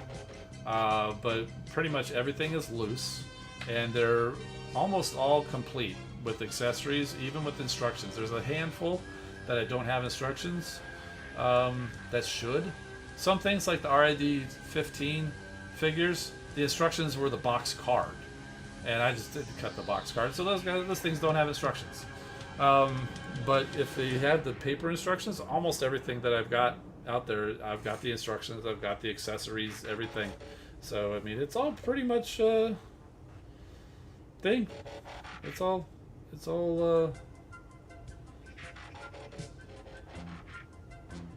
I mean, I took care of my stuff, you know. And if it's broken, I'll tell you it's broken. Like I somehow ended up with, well, I know exactly how. I ended up with 2 Titans Return Astro trains. Because one that I ordered and I just never got around to complaining about it. One of the first one that I ordered came in, it was missing one of the leg panels. I didn't do anything with it, it just didn't come from the factory. Somebody forgot to put it on there. So I ended up getting another one because I wanted to have it right. But I still have the one that's missing the leg panel. Well, that's in the bin, but I've got it, noted. Hey, it's missing a leg panel, and it's got a little bit of a lower price. Yeah, I'm upfront about it. I'm not trying to scam anybody.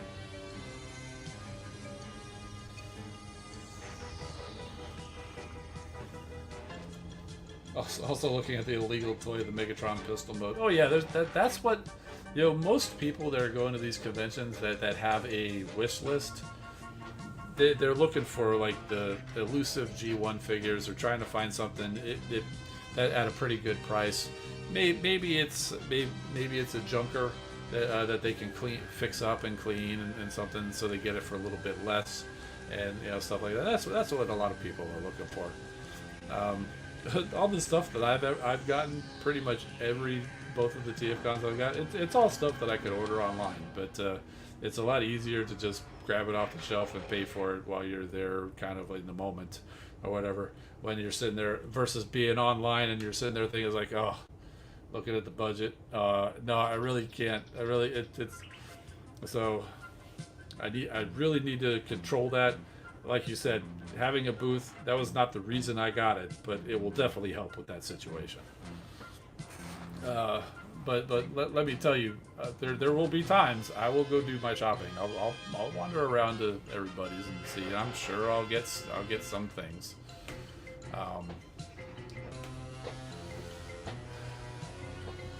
I can almost guarantee you, I'll end up with more of these guys.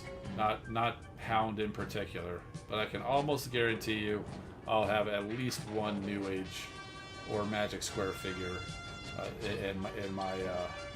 on my purchase list, just because that's how it was. I got into these at TFCon 2019 because I'd seen a lot of people have them, and I was like, okay, let's give it a try. And I think I got one, took it back to the room, tried it out. I was like, man, this stuff's really good. Ended up going and getting a whole lot more. And then 2021, 2 years ago, I got a whole lot more again.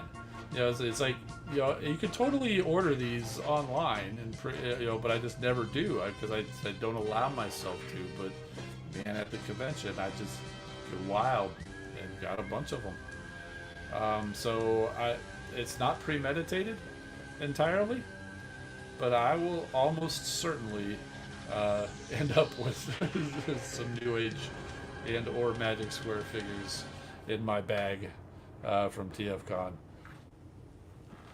That's just that's just the way it goes. I totally agree with this statement here. New Age gets my money. Magic Square's materials bother me. Yeah, it just feels weird.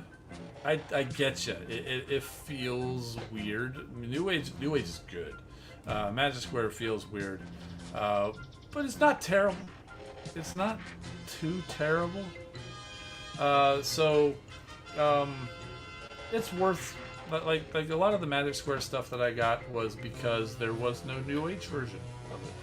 But and the two lines don't really cross over. They don't really mesh together because their scales are different or whatever.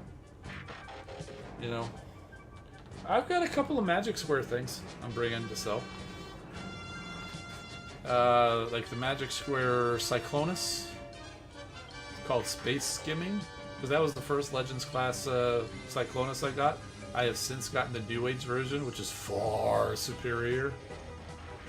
So I'm letting go of the Magic Square one. This is still pretty good. I think even the Magic Square, I think Ultra Magnus, they call it Transporter. The Magic Square has the worst names, just so generic. But pretty sure the Magic Square Ultra Magnus, it's like the first version, not the most recent one, but I think that one's in the list. There's a few other third-party things, not a lot though. And those are going to be the ones that are a little bit higher priced in my booth. Still pretty reasonable.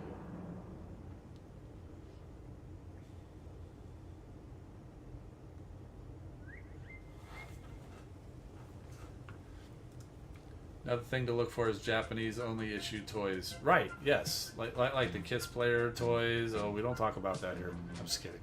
Or Beast Wars 2 or Neo. Yeah, it's really anything that's hard to find. You know, things that you don't even find on eBay. Or you know, that definitely some novelty kind of stuff. That's definitely the best thing to look for. Like the one of the things I got the last time was that Energon Rodimus. That was like the one thing that I had on my list that wasn't just like something that's new recently coming out. And so I wanted to go. I was like, I'm sure I'll find one there. You know, expected to find it in that bin that's underneath the table is full of you know, the cheap stuff. And I did find one, but it was missing like one of the spoilers. And I was thinking about getting it, saying, okay, I'm just gonna call my search complete. And then I was like, no, let's keep looking. Maybe we'll find something better. Maybe we'll find something that's complete, because it'll cost me. You know, it was like $10 for the thing. I said it'll cost me at least another $10 just for the stupid spoiler. So I'll say so I kept going, and sure enough, there was another one. It was the, if you've been following the channel, you'll know it was the Takara version of Energon Rodimus, which was far superior because the spoiler on Hasbro, it's just red. Takara, they actually painted flames on it. And on top of this, it was in package. It was even sealed. I paid the seal. It was only $60, which, yeah, it was $60. So I mean, I definitely paid a sealed box price for it, and then I immediately proceeded to open it because that's what I wanted, and that's fine. I wasn't going to get it any other way. But that was the one thing. That was probably the one thing that wasn't just like a recent figure that I was actually looking for, and I got lucky and I found a good one. So Megatron was voted most likely to be involved in a heist. Well, yeah, of course, because G1 is a very realistic looking gun. That's why, you know, that's why Hasbro. That's why he's a tank now. Megatron will never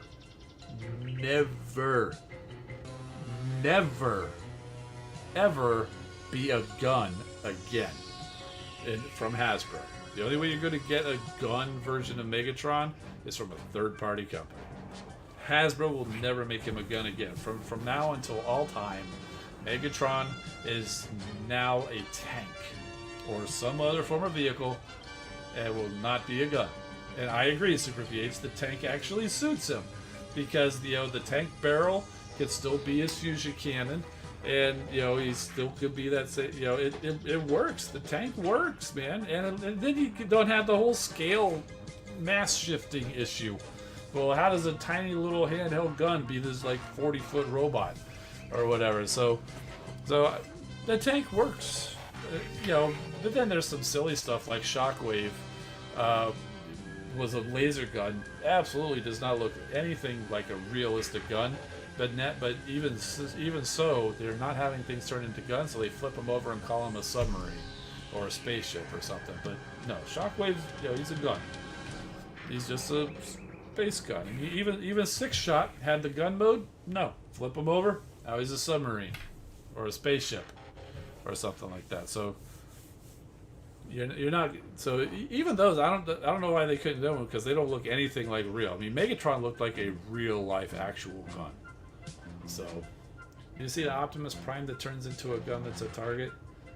Oh yeah, I think so. It was one of the Rise of the Beast ones, wasn't it? Something like that.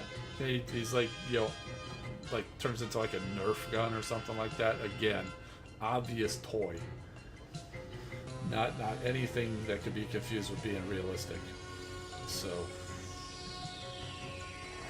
but yeah, I'm fine. Megatron being a tank. I mean, they've made him a helicopter. Everybody was fine with that. I think he was a helicopter in Cyberverse too, or no, Earthspark. Wasn't he a helicopter in Earthspark too? Kind of like the animated one, like the double like Osprey type of helicopter or something.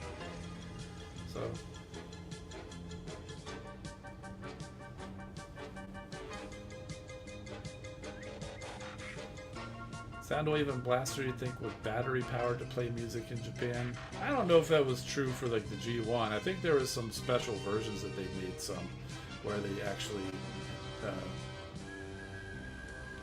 had a function, but I don't think the original G1s. I might be wrong.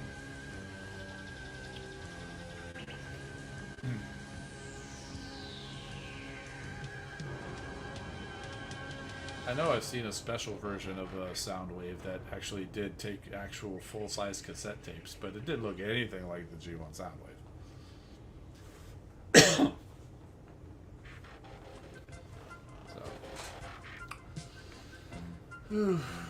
Oh man, look at the time. We've been going for a while. It probably explains why my mouth is dry and why my eyes are getting heavy. Oh, been a good time, everybody. I do appreciate you all being here. Hanging out, talking about the game, talking about the toys, talking about TFCon, and just basically everything else. I do thank you all for being here. Let's see, I'm Engineer Hoist. Keep rolling, my friends, and we'll see you next time. This October 20th through the 22nd, TFCon Orlando at DoubleTree by Hilton Hotel Orlando at SeaWorld with special guests Bob Budiansky, Victor Caroli, Dan Gilvison, Gary Chalk, Richard Newman, Alex Milne, David Sobloff, and Casey Kohler. Meet mediocre YouTubers Bert the Stormtrooper, Deluxe Baldwin, Diecast Norbs, Engineer Hoist, Fire Togs, Ghost Prime, Kato's Collection, Patriot Prime, Rodimus Primal, and Treebot. If you see them, make sure and say hi. You'll most likely find them at the bar. That's TFCon Orlando in October. Be there!